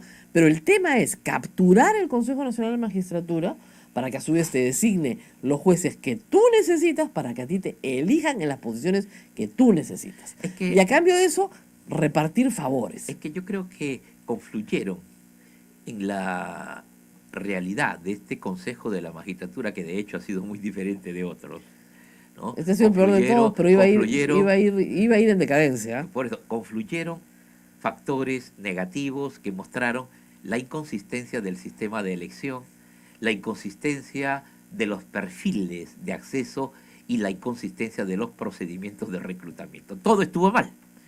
Y antes no lo habíamos visto porque, bueno, había tal vez una práctica más seria, más comprometida de las personas que lo integraron. Pero en esta ocasión todo fue tan diferente. Vamos, del Consejo de la Magistratura no se habló ayer o antes de los audios. Del Consejo de la Magistratura se hablaba desde el momento que fueron nombrados. Claro. Entonces- Usted y yo, porque el resto del Perú no entendía nada. Gracias a estos audios ya todo el mundo sabe para qué sirve y dónde queda. Exactamente. Antes nadie sabía qué cosa era. Nosotros invitamos a todo el No, IDL acá que hemos- explicaban 7 veces Y yo se lo demuestro de una manera muy simple. En las encuestas que están saliendo, curiosamente el Consejo de la Magistratura, que es la madre del cordero de todos estos problemas, sale con un nivel de aceptación mayor que el que tenemos nosotros. pues que la gente no la conoce todavía demasiado. Ayúdenos a que eso, No, por si favor, nosotros cambie. ya no sabíamos más qué hacer. Una última pregunta, Última porque se nos pregunta. hace tarde. Bueno, ¿qué piensa del audio del juez San Martín? Bueno, sí, lo planteé hace un momento. Bueno, yo conocí de esta intervención del señor San Martín en un audio el mismo día en que este se hacía público, por expresión directa del señor San Martín, quien además me comentó las circunstancias particulares, el contexto que llevaron a su actuación como interlocutor en este diario. Lo que yo le manifesté y lo que he manifestado en todos estos casos es que la política institucional desarrollada por mi despacho es que toda persona de cualquier nivel que sea parte de un audio tiene la obligación de hacer frente a la explicación social del contexto, de las circunstancias, del porqué de su conversación. Y eso lo mantenemos. Y el señor San Martín lo que hizo fue cumplir con esa directiva, hizo su manifiesto, su descargo, se presentó ante la sala plena decidió que pase a comité de ética, por ende, lo que él ha realizado está en la línea de lo que nosotros hemos tratado como que debe ser. Que puedan derivarse más situaciones, ya no está obviamente en el canal de la Corte Suprema. Bueno, doctor, le deseo mucha suerte porque su suerte es la del sistema, así que espero que las cosas cambien para bien, cambian rápido, cambian muy rápido, porque de verdad que el pueblo espera hace años una reforma del Poder Judicial. Y yo desde que estoy en la Facultad de Derecho, en la Católica, escucho de la reforma del Poder Judicial. O sea, todos los que hemos estado vinculados al mundo del derecho hemos escuchado de varias reformas del Poder Judicial. Todas terminan en un conjunto de buenos documentos y a veces de buenas intenciones y algunos cambios Pero al final de cuentas, como le dije al principio, hemos cambiado muchas normas, pero no hemos cambiado las personas.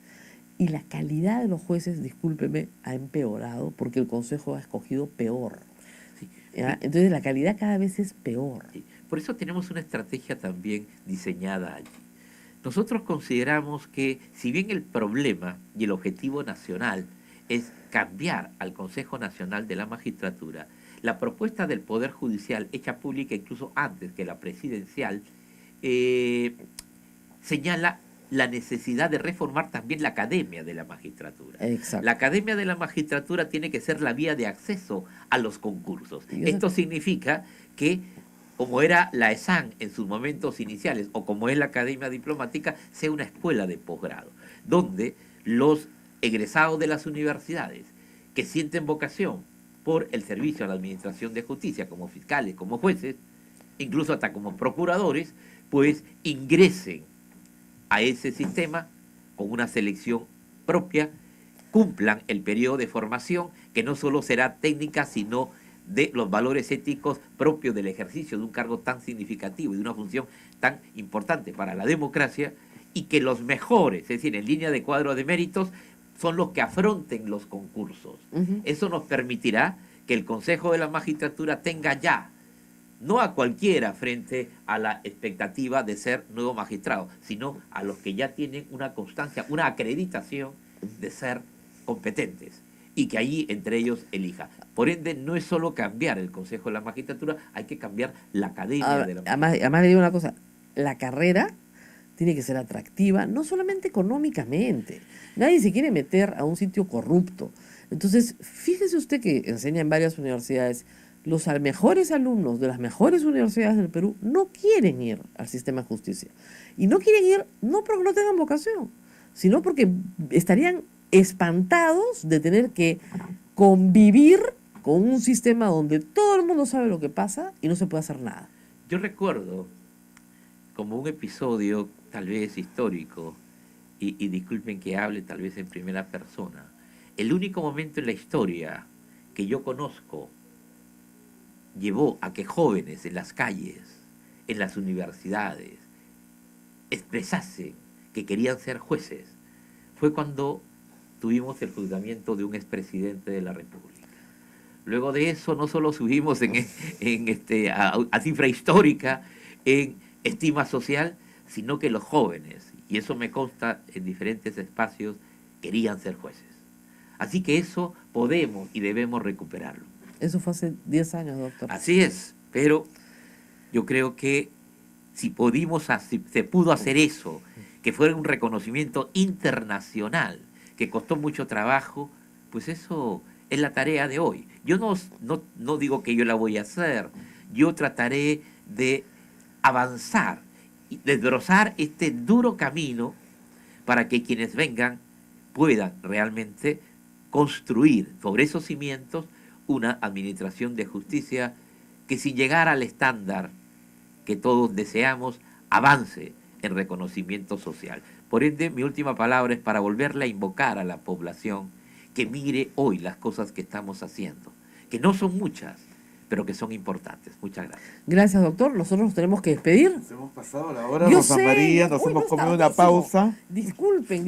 Normalmente no tenemos al presidente del Poder Judicial. Disculpen, yo sé que era importante para todos los que nos siguen en todo el país. Muchas cosas que se quedan. Y muchas cosas se Sí, quedan. sí. Nos vemos mañana, de todas maneras. Muy importante, con un invitado también muy interesante. En la noche les vamos a contar Sí, quién es. en la noche le decimos quién es. Muy bien. Hasta aquí, A Pensar Más con Rosa María Palacios. Este programa fue producido por la Sociedad Dominica de Medios de Comunicación, Sodomco. De colocar allí en línea de matiz. La criminalidad organizada moderna es una criminalidad de infiltración, y es una criminalidad que busca crear mecanismos de impunidad a partir de diferentes factores, entre los cuales están obviamente la captación de funcionarios de alto nivel de las organizaciones. Pues se habían captado todo el Consejo Nacional de Magistratura. Recuerde usted que en tiempo de Montesinos no solo se captó eso, se captó todo. Claro. ¿No? Segundo, se ha igualmente captado medios de comunicación, ¿no? Y tercero, se ha captado también a sectores que están ligados al quehacer político. De manera que tener instrumentos para ese tipo de identificación es estar en el mismo terreno. Por ende, es que una de las fallas es que nuestro sistema de control es un sistema clásico, un sistema que está esperando que le hagan una denuncia y ahí empezar el movimiento y acabar en la Corte Suprema después de varios años.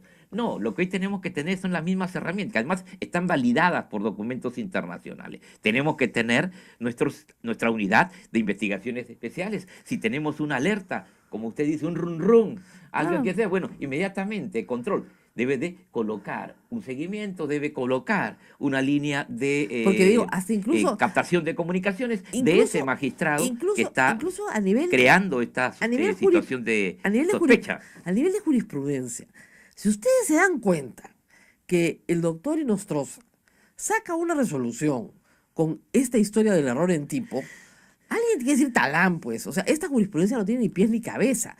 O sea, que un violador no sea violador porque no se dio cuenta que la niña tenía 13 y pensó que tenía 16, ya, y que eso lo usen como jurisprudencia obligatoria, ya, ese es un talán, o sea, ese es un elefante, ¿no es cierto?, en medio de este cuarto, no puedes no verlo. Indudablemente, por eso es que actuamos nosotros rápidamente. Si recordarán, cuando salió la primera decisión de estas características fue vinculada al lavado de activos, inmediatamente la sala que integraba planteó lo que la ley nos autoriza, una línea de contradicción que fue luego también asumida por el Ministerio Público, que es el único legitimado para convocar a un pleno supremo jurisdiccional. Hicimos la respuesta y eliminamos esa ejecutoria. Hoy estamos igual detrás de la otra, ¿no? Porque de hecho hemos observado esa línea de interpretación que realmente no solo carece de coherencia técnica, de justificación mínima, sino que es a todas luces un despropósito y un abuso, yo diría, de poder, el decir que 5 magistrados pueden colocarle a todo el país, incluyendo a las otras salas supremas, un criterio como ese. Felizmente, en todo lugar donde hemos estado. Yo tengo una publicación que próximamente va a salir, quizás en el mes de octubre, que se llama La dosimetría del castigo.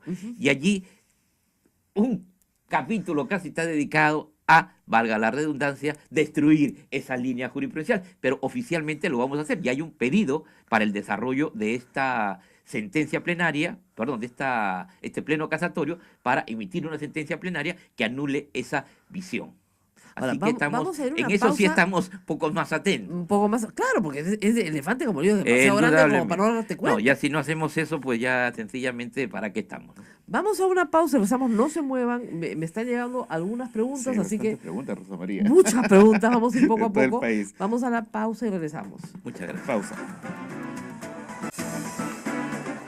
8 de la mañana con 24 minutos, 8 con 24. Ya estamos nuevamente en conversación con el doctor Víctor Prado Saldarriaga, presidente del Poder Judicial. Conversa Rosa María Palacios. Hay muchísimas preguntas, yo sé, pero hemos empezado a las 8 en punto para que haya tiempo para las preguntas. Y una de las cosas que yo le decía al doctor en la pausa es que no hay predictibilidad en el Poder Judicial. Un abogado que te dice que tu caso va a salir en 6 meses, bótalo porque es un mentiroso, porque no va a suceder así.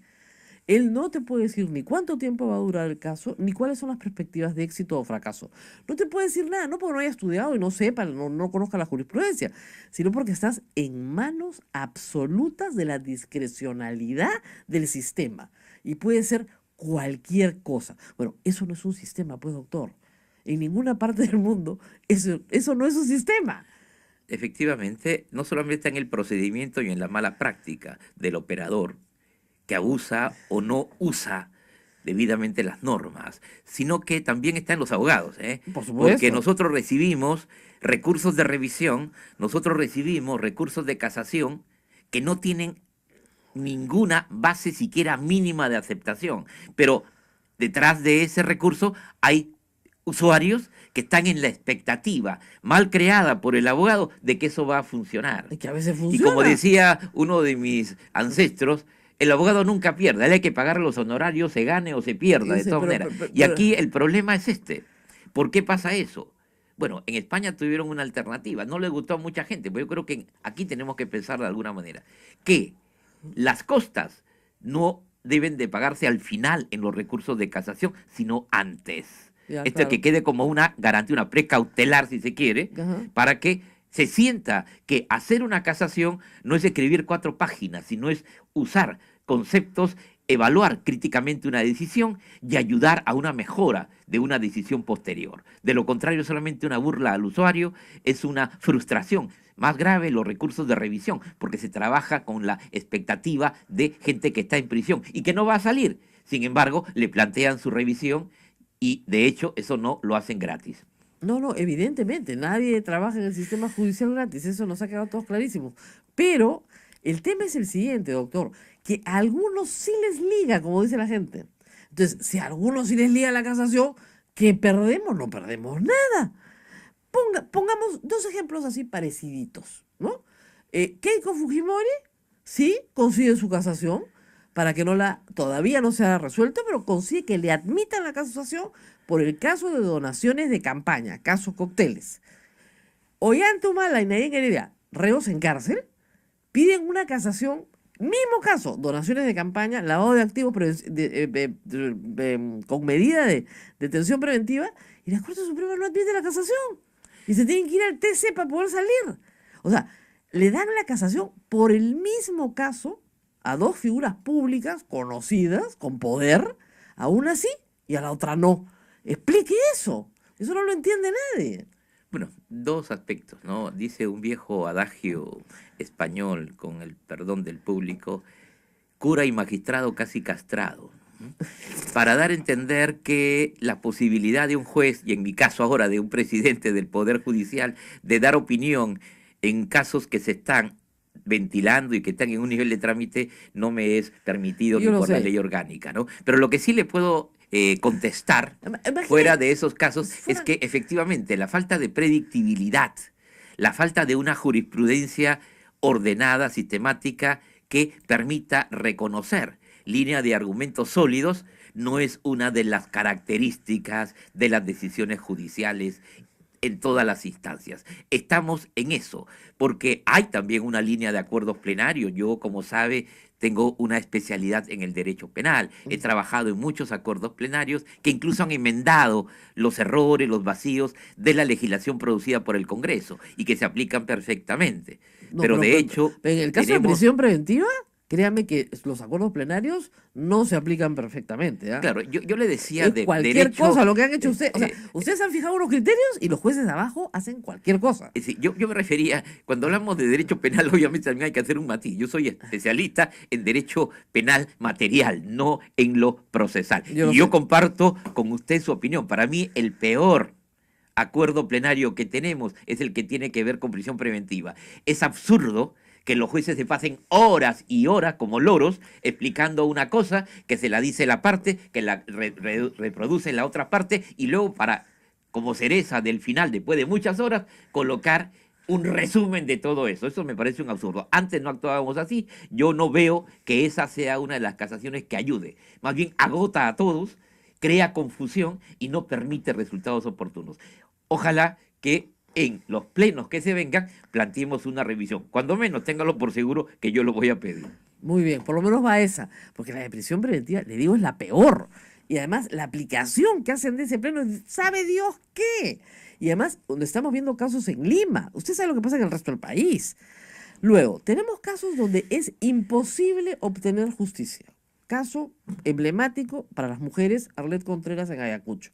Es absolutamente imposible. Ya no podemos hacer más marchas ya.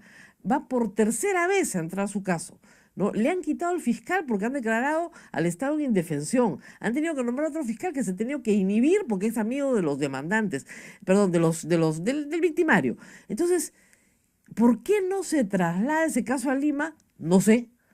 Y seguimos en ese plan.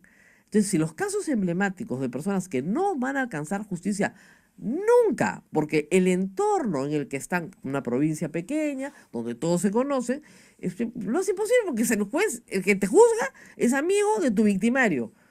¿Qué hacemos, pues, doctor? Bueno, ya tenemos una alternativa que se pensó años atrás, pero que luego se fue perdiendo en el tiempo, en la línea de otros conflictos, y es relanzar con una nueva estructura lo que conocemos como el Observatorio de Casos Judiciales Emblemáticos. Este es un organismo cuya tarea esencialmente está dirigida, por un lado, a apoyar a las unidades que llevan a cargo procesos de trascendencia. Segundo, este apoyo debe estar ligado, en primer lugar, a líneas de difusión, a control de crisis y también a todo el apoyo logístico necesario. Y en ese contexto ya hemos tomado cuenta del caso mencionado y de otros donde efectivamente hay que plantear reformas o prácticas, cuando menos, que superen los complejos requisitos para hacer una transferencia de jurisdicción. Exacto. Lo hemos logrado hacer En varios en casos. los banales, claro, en el Callao. Ya los casos El caso de justamente Curi lo se pasaron van, para Lima. y otros casos se van a pasar Terminó también. preso, pues. Entonces, Ahí sí, antes no. este suceso, que es emblemático para el país por lo que representa, tiene que tener algún nivel Doctor, de tratamiento y no especializado. puede ser el único caso, porque hay cientos de personas en todo el Perú que dicen, donde yo estoy, no me pueden juzgar. Que no necesariamente piden venir a Lima. Pueden pedir el que está en Ayacucho ir a Ica, el que está en Arequipa ir a Tacna, pero lo que no quiere es que lo juzguen en su mismo sitio por la relación personal que hay entre los jueces y los litigantes. Esa es una de las razones. Lamentablemente, nuestra legislación sobre transferencia plantea requisitos bastante Elevados. específicos, ¿no? Uno, complejidad del caso. Claro, Es decir, pluralidad de personas involucradas. Que no necesariamente Dos, pasa. trascendencia nacional. Claro. Tres, necesidad, qué sé yo, ligada a la seguridad de los operadores de justicia. Ujú. Bueno, este tipo de casos no están. Pero tenemos otras alternativas, como por ejemplo, configurar juzgados ad hoc. Configurar Pero está prohibido pues la justicia de acuerdo a la Constitución. pero podemos manejar excepciones. Y el otro aspecto está justamente Pero en ver el victimario razones se le impugna de todas seguridad. maneras. El victimario impugna de todas maneras. El victimario o las partes tienen ese derecho y lo van a utilizar y van a abusar muchas veces de él. Sin embargo, la judicatura tiene también que buscar indicadores de eficacia. Y si estamos dándole vuelta a un proceso 3 o 4, algo mal está allí. Claro. Y eso no puede continuar. Además, porque hay un principio rector, que es que todo proceso tiene que tener un plazo razonable. Y no podemos estar Doctor. entonces ahí. Hay mucho Si por le hacer. dijera, y usted, como ve, usted está en Rosa María. penal, pero no le digo en civil. Me imagino, Y me en- imagino. y en constitucional. Y qué hablar de laboral, ¿no? Claro, Y este drama pero- de las personas de la tercera edad que tienen que estar detrás de pensiones que a veces son no solo pequeñas, sino que son absurdas en la litigación que Así se es. genera con el Estado. No, además, que esas las va a cobrar la viuda y los hijos, porque no la va a ver el litigante nunca. Está clarísimo, para sus nietos será la plata, porque el litigante para cuando Es salga muy la sentencia. probable. Yo siempre cuento, le estaba contando la pausa a mi casito, ¿no? Yo tengo una acción de amparo hace 5 años, un amparo es una acción sumaria, según el código, sumaria. 5 años en primera instancia, no ha salido el mismo juez. Hicimos informe oral en junio del año pasado. Y nos dijo, sí, doctora, para Navidad. Le dije, ¿saldrá antes de Navidad, no? Por supuesto, doctora. Acá seguimos esperando, estamos en agosto. Entonces, yo no discuto la honorabilidad del juez. Pero hay otra cosa, doctor. Yo pensaba, pues, que los jueces tenían mucho trabajo. Pero escuchando al doctor Inostroza, primero, habla todo el día por teléfono. Y segundo, siempre dice, no, yo a la 1 me voy. La mitad de sus llamadas son así. Yo a la 1 me voy. Se va a Rusia un mes, se va a Estados Unidos, es representante de la corte, estaba planeando un viaje a China. Entonces tú dices, ¿a qué hora trabaja esta gente, por el amor de Dios? Esta revisión que se hará en el interior del país tiene que mostrarnos también esos indicadores. Es decir, tenemos que hacer medición de rendimiento y un indicador necesario es la duración razonable de un proceso. Un elemento también de medición es el volumen de acierto. Es decir, estas cosas de las cuales siempre hemos hecho tema de debate en las reformas o en las propuestas de reforma, mayormente se han quedado aplicados, como bien lo señalaste en su inicio, en Lima. Pero la realidad del interior, no solo de las grandes ciudades, sino de aquellos distritos y aquellas provincias donde el problema es mayor. Yo puedo asegurarle a la población que a través de las comisiones que hemos constituido, ese es un tema prioritario, sobre todo en el caso previsional.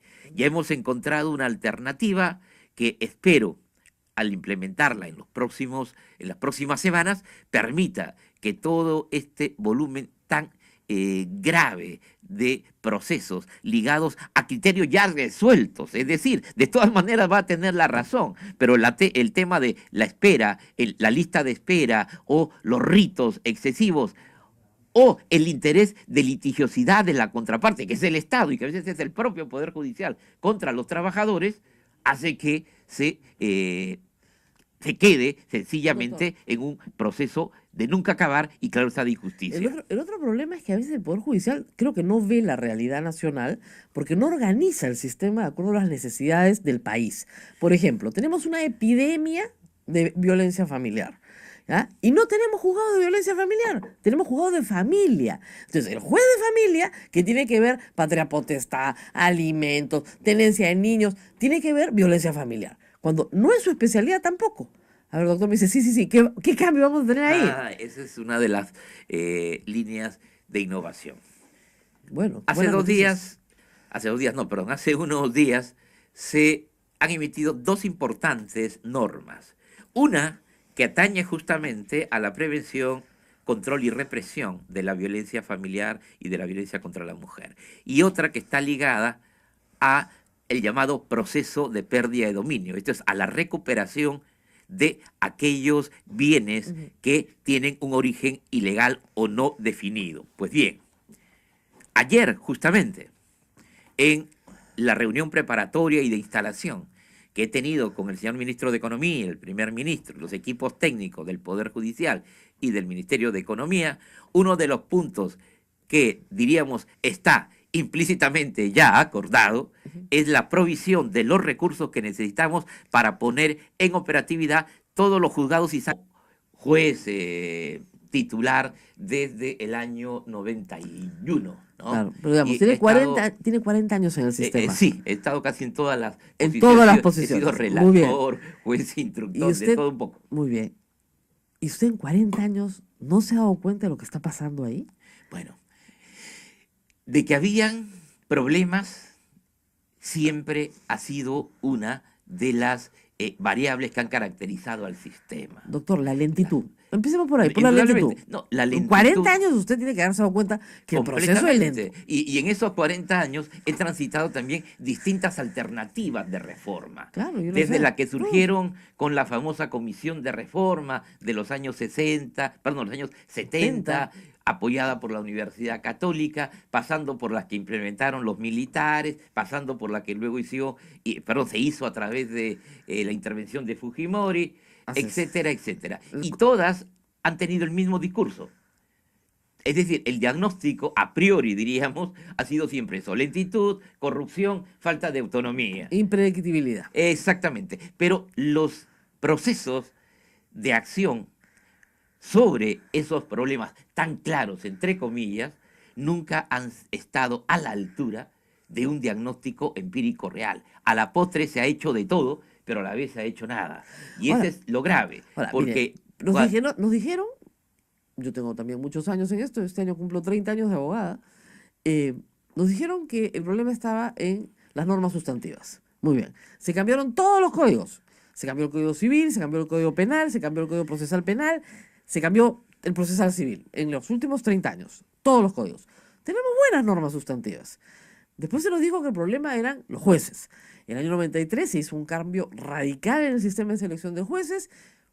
En teoría, un buen sistema. Vino el Tribunal de Honor, no estuvo mal, generó una buena Corte Suprema. Finalmente se instaló el CNM, teníamos un nuevo sistema.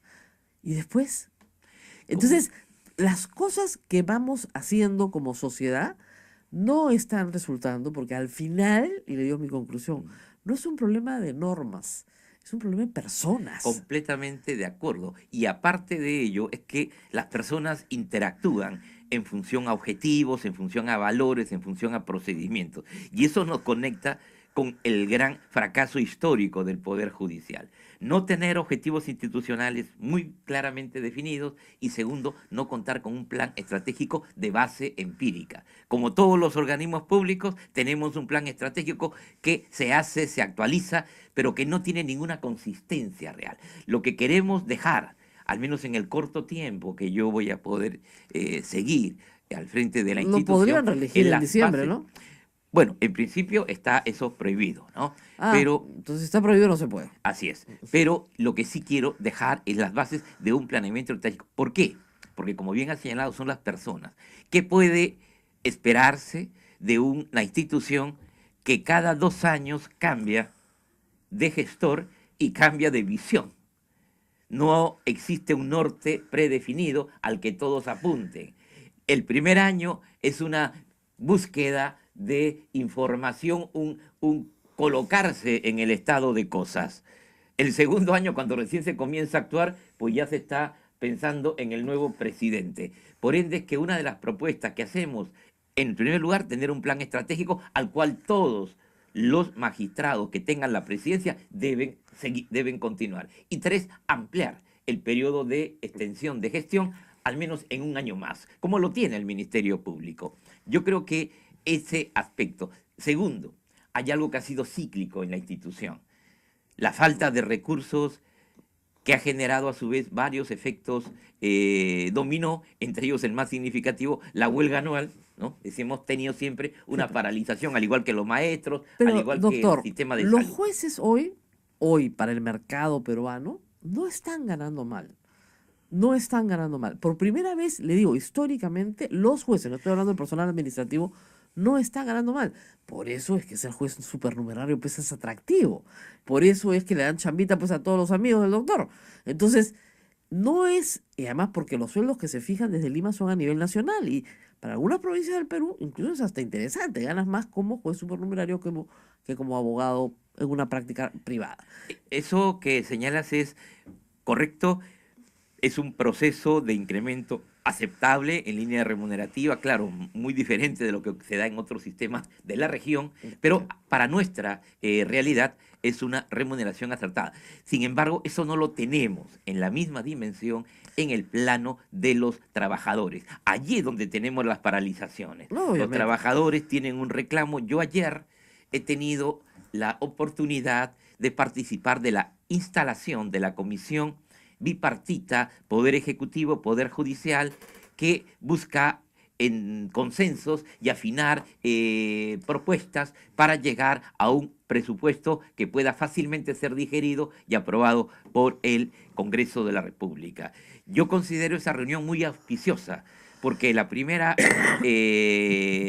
vez que el Poder Judicial entra con una propuesta más realista, como suele ocurrir en nuestro país, cada vez que vamos a uno de estos procesos, pues como dice, quien pide al cielo y pide poco, pues no está muy bien de la cabeza. Pues aquí ya yo lo que he notado es que nos extralimitábamos. Entonces colocábamos cifras Claro, que para obviamente que bajen. nunca iban a poder. No, pero ya demasiado. Entonces eso obstaculicía. Como toda negociación sindical, pide un disparate primero y después te Claro, lo bajan a eso la realidad. obstaculizaba de inicio el debate y centrar los puntos. Se nos agotaba el tiempo y no llegábamos a conclusiones serias. Ayer hemos ido con una línea de propuestas más realista, más cercanas al techo presupuestal que nos corresponde y la recepción que he recibido de parte del ministro de Economía, de parte del primer ministro, ha sido muy positiva. Tenemos muchas esperanzas de que este año podamos alcanzar una estructuración presupuestal Ahora, en poco tiempo y adecuada a nuestras doctor, necesidades. ahora, vamos a decir una cosa con sinceridad. Como muchos servicios que presta el Estado, el servicio de justicia es de muy mala calidad.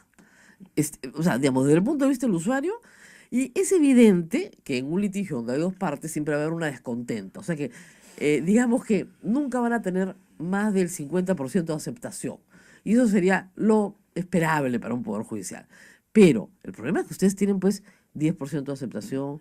Menos. No los quieren ni los que ganan. Exacto, tenemos en las Ni los últimas que ganan lo encuestas quieren. que yo veo, pues obviamente estamos en 2%, estamos en 8%, algo que históricamente nunca hemos sentido personalmente yo, pero es la realidad de las cosas y eso refleja el estado de ánimo, la visión psicosocial que tiene la población actualmente del servicio y de sus Muy integrantes. bien. En ese contexto, sin embargo, nos toca trabajar. Y lo vamos a hacer hasta el último minuto con el mismo entusiasmo, con la misma línea de obligación y deber institucional que tenemos. Yo sé que es difícil cambiar esa percepción, pero creo que la población tiene que ver hechos. Ayer me ha satisfecho mucho, cuando menos, encontrar tres editoriales de tres diarios diferentes que ya dicen algo de lo que se está haciendo. Es decir, que están saltando el marco genérico de la percepción colectiva, justificada por todo lo que está aconteciendo, potenciada por lo que escucha a diario, pero que ya ven que hay una intención. Doctor Prado, yo le voy a decir algo que dice el Papa, lo ponemos acá todo el tiempo. La corrupción no se combate desde el silencio.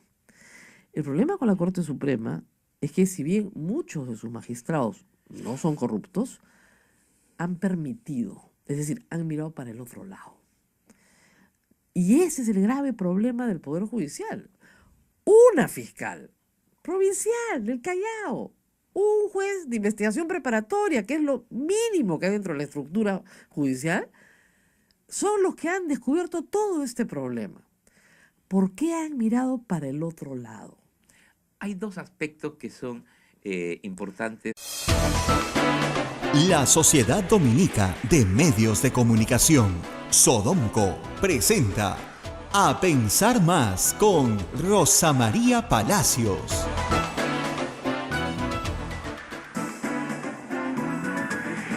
8 de la mañana en punto, señoras y señores, muy buenos días.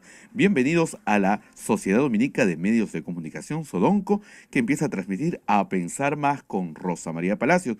Saludamos a Lima a través de Radio Santa Rosa, Chimbote Radio Santo Domingo, Arequipa Radio San Martín, Cusco Radio Veritas, Ucayali Radio Cepagua, La Convención, Radio Quillabamba, Puerto Maldonado, Radio Madre de Dios, son las emisoras dominicas del Perú, y también se une Radio Huánuco en Huánuco, Radio La Voz de Ayacucho en Ayacucho, Radio Pública en Puno, Radio Moro en Ancash, Radio Cumbre en Huancayo, Radio Milenio en Satipo, AM Tagua en todo el Perú, y nos pueden escuchar también en los celulares a través de las aplicaciones de Play Store, smartphone, y en los iPhone también estamos, y en la página web en todo el mundo. Rosa María, muy buenos días. Muy buenos días a todos. Empezamos puntualitos hoy día porque puntualmente ha llegado el presidente del Poder Judicial. Como ustedes recordarán, en circunstancias muy dramáticas, el doctor Víctor Prado Saldarriaga ha sido elegido como presidente del Poder Judicial del Perú. Y digo circunstancias dramáticas porque le toca enfrentar un proceso de reforma que se da desde el Congreso, pero también internamente. Él ha venido muy puntual esta mañana, quería agradecerle. Gracias, doctor, por estar con nosotros. Rosa María, un placer para mí estar en su programa y un saludo a toda la teleaudiencia. Este programa se escucha en todo el Perú y quería empezar por preocupaciones que nos van llegando a nosotros de todas partes. Dicen, ustedes se preocupan por la Corte del Callao, por favor, preocúpense por otras cortes. Y usted lo ha dicho en una entrevista este fin de semana. De las primeras visitas que se están haciendo de vocales de la Corte Suprema, han encontrado problemas en 14 cortes. Son 30, entiendo. 34. Pero 34 superiores. Bueno, y son las que todavía no han visitado todas. ¿Qué clase de problemas es lo que la gente debería tener más o menos en claro? ¿Problemas administrativos, malversación, problemas de uso de fondos públicos? ¿Cuáles son los problemas que usted diría son transversales a las cortes en todo el Perú? Efectivamente, si se comenzó con la Corte Superior del Callao, es porque obviamente era el distrito más significativo y caracterizado por los problemas actuales.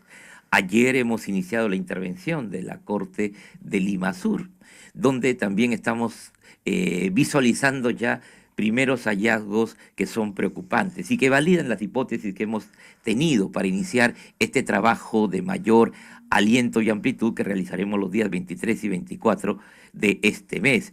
Efectivamente, la línea de problemas que nosotros encontramos se ubican mayormente en tres aspectos, y eso casi es transversal a los distintos distritos judiciales.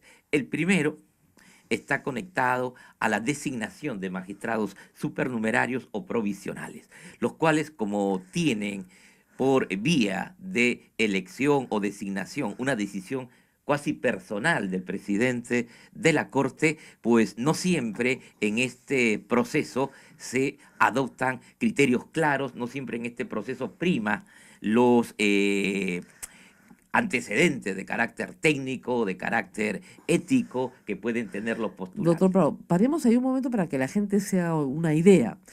Digamos, supongamos, tomemos como ejemplo la Corte del Callao. La Corte del Callao tiene más o menos ¿cuántos jueces? A nivel de numerario tiene más de 13 que han estado implicados en el problema. Exacto, no, pero digamos, a nivel de titulares nombrados tiene 19 o 20, me parece. Sí, el volumen que tenemos de magistrados titulares casi en todo el país representa alrededor del 30 o 40%. Esa era la pregunta. Para que se haga una idea de la magnitud del problema. Es decir, el presidente de Corte, a su sola discreción, nombra casi el 60% de los jueces de ese distrito judicial, a su sola discreción. Entonces, claro, ser presidente de Corte es casi un botín. Está pero como marcado el camino en la ley. Quien es presidente de la Corte puede colocar a quien quiera. Y colocar a quien quiera sirve, como decía Walter Ríos, para poner un vocal que me diga qué es lo que yo quiero. Ahora, claro, él hablaba ya del proceso de nombramiento, los quería estables, para que voten además por él. Pero en general es la idea de que el presidente de Corte puede controlar los fallos, porque además esos jueces supernumerarios que van por un año, le deben el cargo a él. Entonces, ¿a quién se le ocurrió este sistema? Se hace años que sabemos que esto es un desastre. Fue una distorsión de lo que la ley orgánica del Poder Judicial y los cambios que se proyectaron desde la ley de carrera judicial generaron, ¿no? Históricamente lo que existieran los jueces suplentes. Así es. Los jueces suplentes eran abogados de ejercicio que eran coyunturalmente llamados a integrar una sala, sobre todo en el periodo de vacaciones de los magistrados. Sin embargo, se creó esta figura con un nombre que a mí nunca me agradó, de supernumerario, que inicialmente tenía una posición de selección un poco más clara. Luego, sin embargo, derivó en lo que eran los jueces suplentes. Esto es una decisión que, como bien lo has mencionado, depende en exclusiva del presidente de Corte. Otro problema también transversal que tenemos es el manejo de los recursos. No todos los distritos judiciales tienen la calidad de unidad ejecutora, esto es que manejen autonomía. Pero lo que sí observamos es que en los procesos que tienen que llevarse a cabo para adquisición de bienes, para pago de servicios, contrataciones, etcétera, no suelen observarse los rigores que la normatividad de la materia y de control aconseja. Bueno, en eso habría que decir dos cosas. Ni la Corte Suprema, doctora.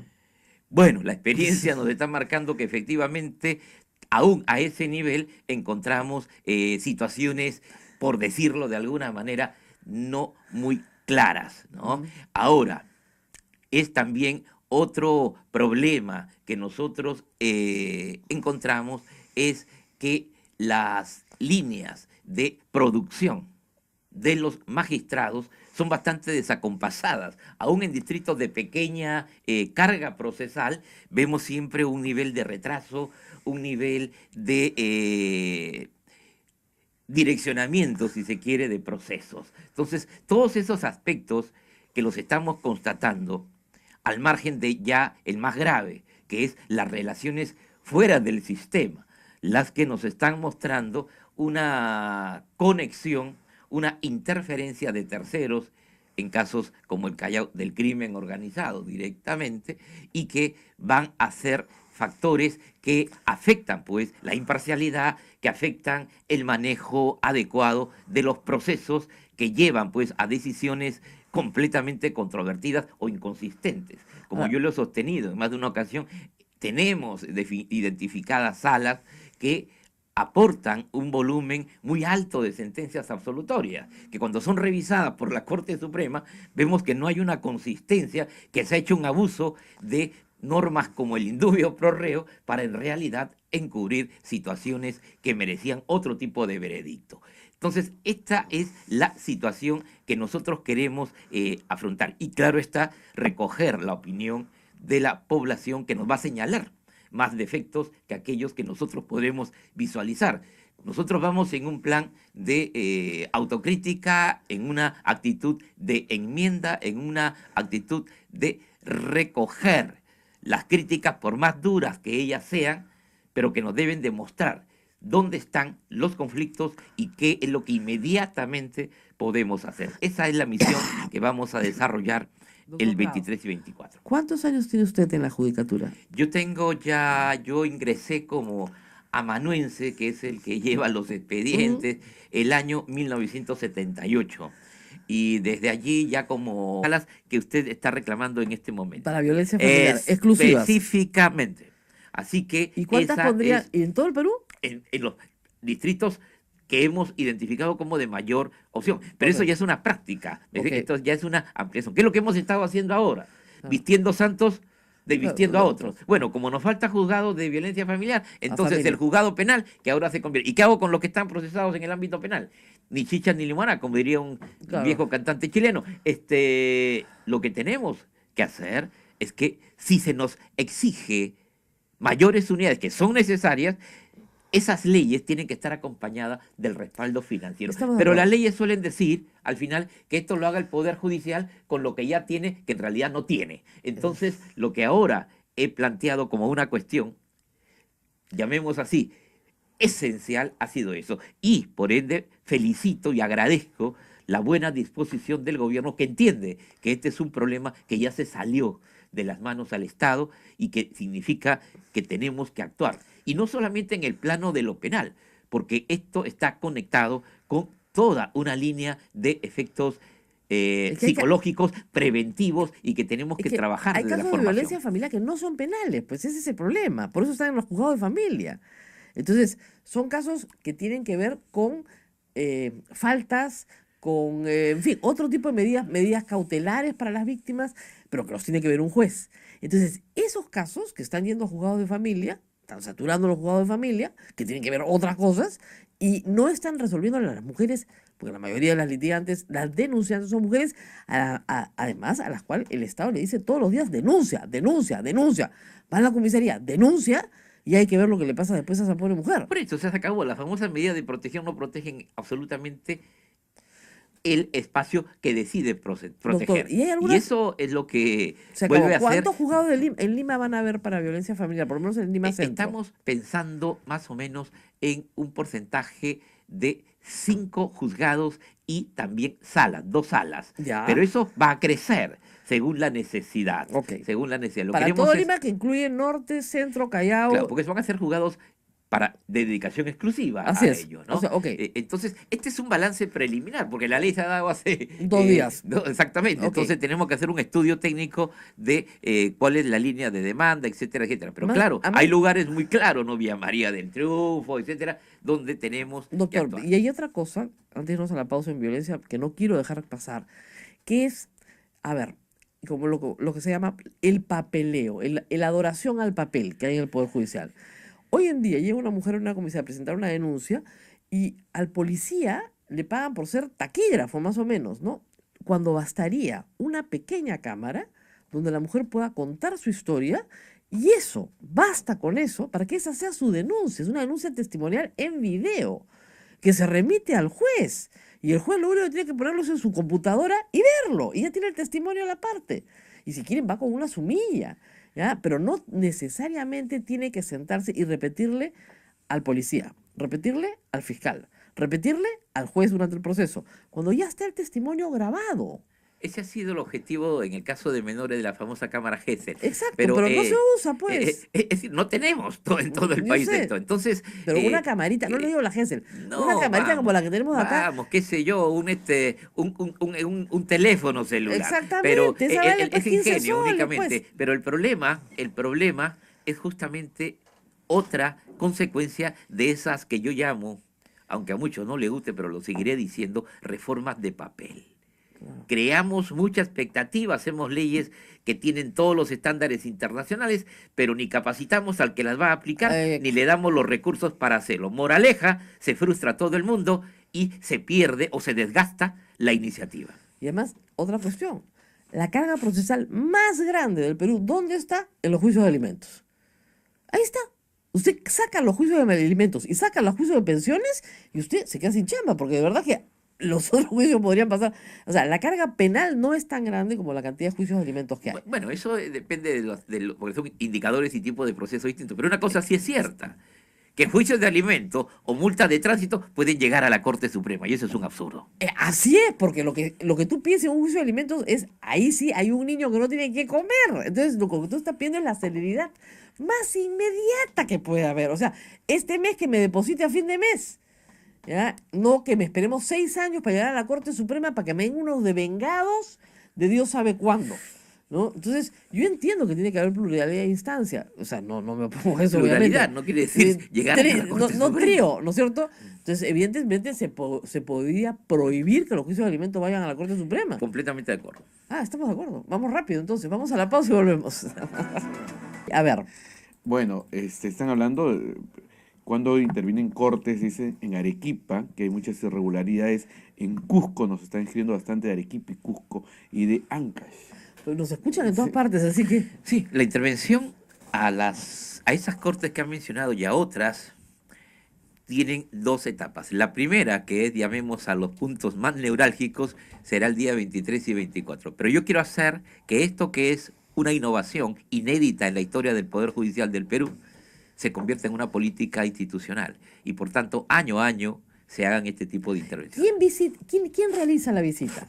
La visita es una comisión Ya. que coordina un magistrado de la Corte Suprema, o sea, toda la sala se va a movilizar. Ujú. Está integrada por un auditor de Contraloría, Ya. está integrada por un magistrado de control interno, está integrada por personal de gerencia del Poder Judicial y por equipo auxiliar. Se entiende que esta comisión va a tener un conjunto de tareas que ya están definidas en un protocolo que hemos hecho público además, y va a tener etapas previas. Por ejemplo, en estos días mandamos a los diferentes distritos judiciales un conjunto de una especie de cuestionario de puntos centrales que sirvan de información y que nos muestren también qué es lo que nos quieren decir, ¿no? Porque luego vamos a cotejar si eso es cierto o no, in situ, ¿no? Vale decir, estamos usando una especie de símil de lo que son los procesos de evaluación multilateral internacional. O sea, cuando el Perú tiene que responder, primeramente responde y después le vienen a ver si dice la verdad. Algo así es lo que vamos a usar. Y a esta comisión le vamos a dar plenos poderes. Vamos a dar las facultades que tiene el presidente, más como estamos en emergencia, van a ser delegadas en ellos para que puedan tomar decisiones inmediatas en los aspectos que la ley nos permite. Que son hacer cambios, básicamente de colocación. Cambio de colocación, intervención, suspensión de personas. Pero nada más, porque ahí tenemos un problema grave. O sea, la destitución de un juez solamente le corresponde al Consejo Nacional de la Magistratura. Hoy no tenemos Consejo de la Magistratura, pero sí tenemos facultades de control para generar una abstención que puede ser seculum seculorum, se entiende por razones. Hasta que haya un consejo, pues, pero de momento nosotros podemos declarar. Y si se trata de personal administrativo, ahí sí podemos destituirlo. Evidentemente, pero no personal administrativo, yo me refiero a jueces. De los supernumerarios pueden salir sin problemas, pero de los jueces nombrados necesitan al Consejo Nacional de la Magistratura. Y eso me mueve a la pregunta de Cesarino Stroza. ¿Va a estar suspendido por siempre? Todo magistrado de la Corte Suprema, todo fiscal supremo, todo alto funcionario goza de privilegios Así es, de los cuales yo soy también un objetor. ¿Y yo Para mí, ningún funcionario que realice una conducta disfuncional, que incurra en un acto que la ley califica como delito, tiene que tener privilegios. Debe enfrentar la justicia, debe enfrentar las consecuencias de sus actos inmediatamente. Lamentablemente, acá tenemos que hacer una preestancia en el Congreso. El Congreso tiene sus propios procedimientos y a partir de allí se habilitará un proceso penal o se hará una inhabilitación del funcionario. Mientras tanto, tenemos que estar en compás de espera. Y eso es lo negativo. Ya en muchos países, como consecuencia de esta corrupción generalizada de personas expuestas políticamente que se da en nuestra región en los últimos 10 años, muchos países están optando por eliminar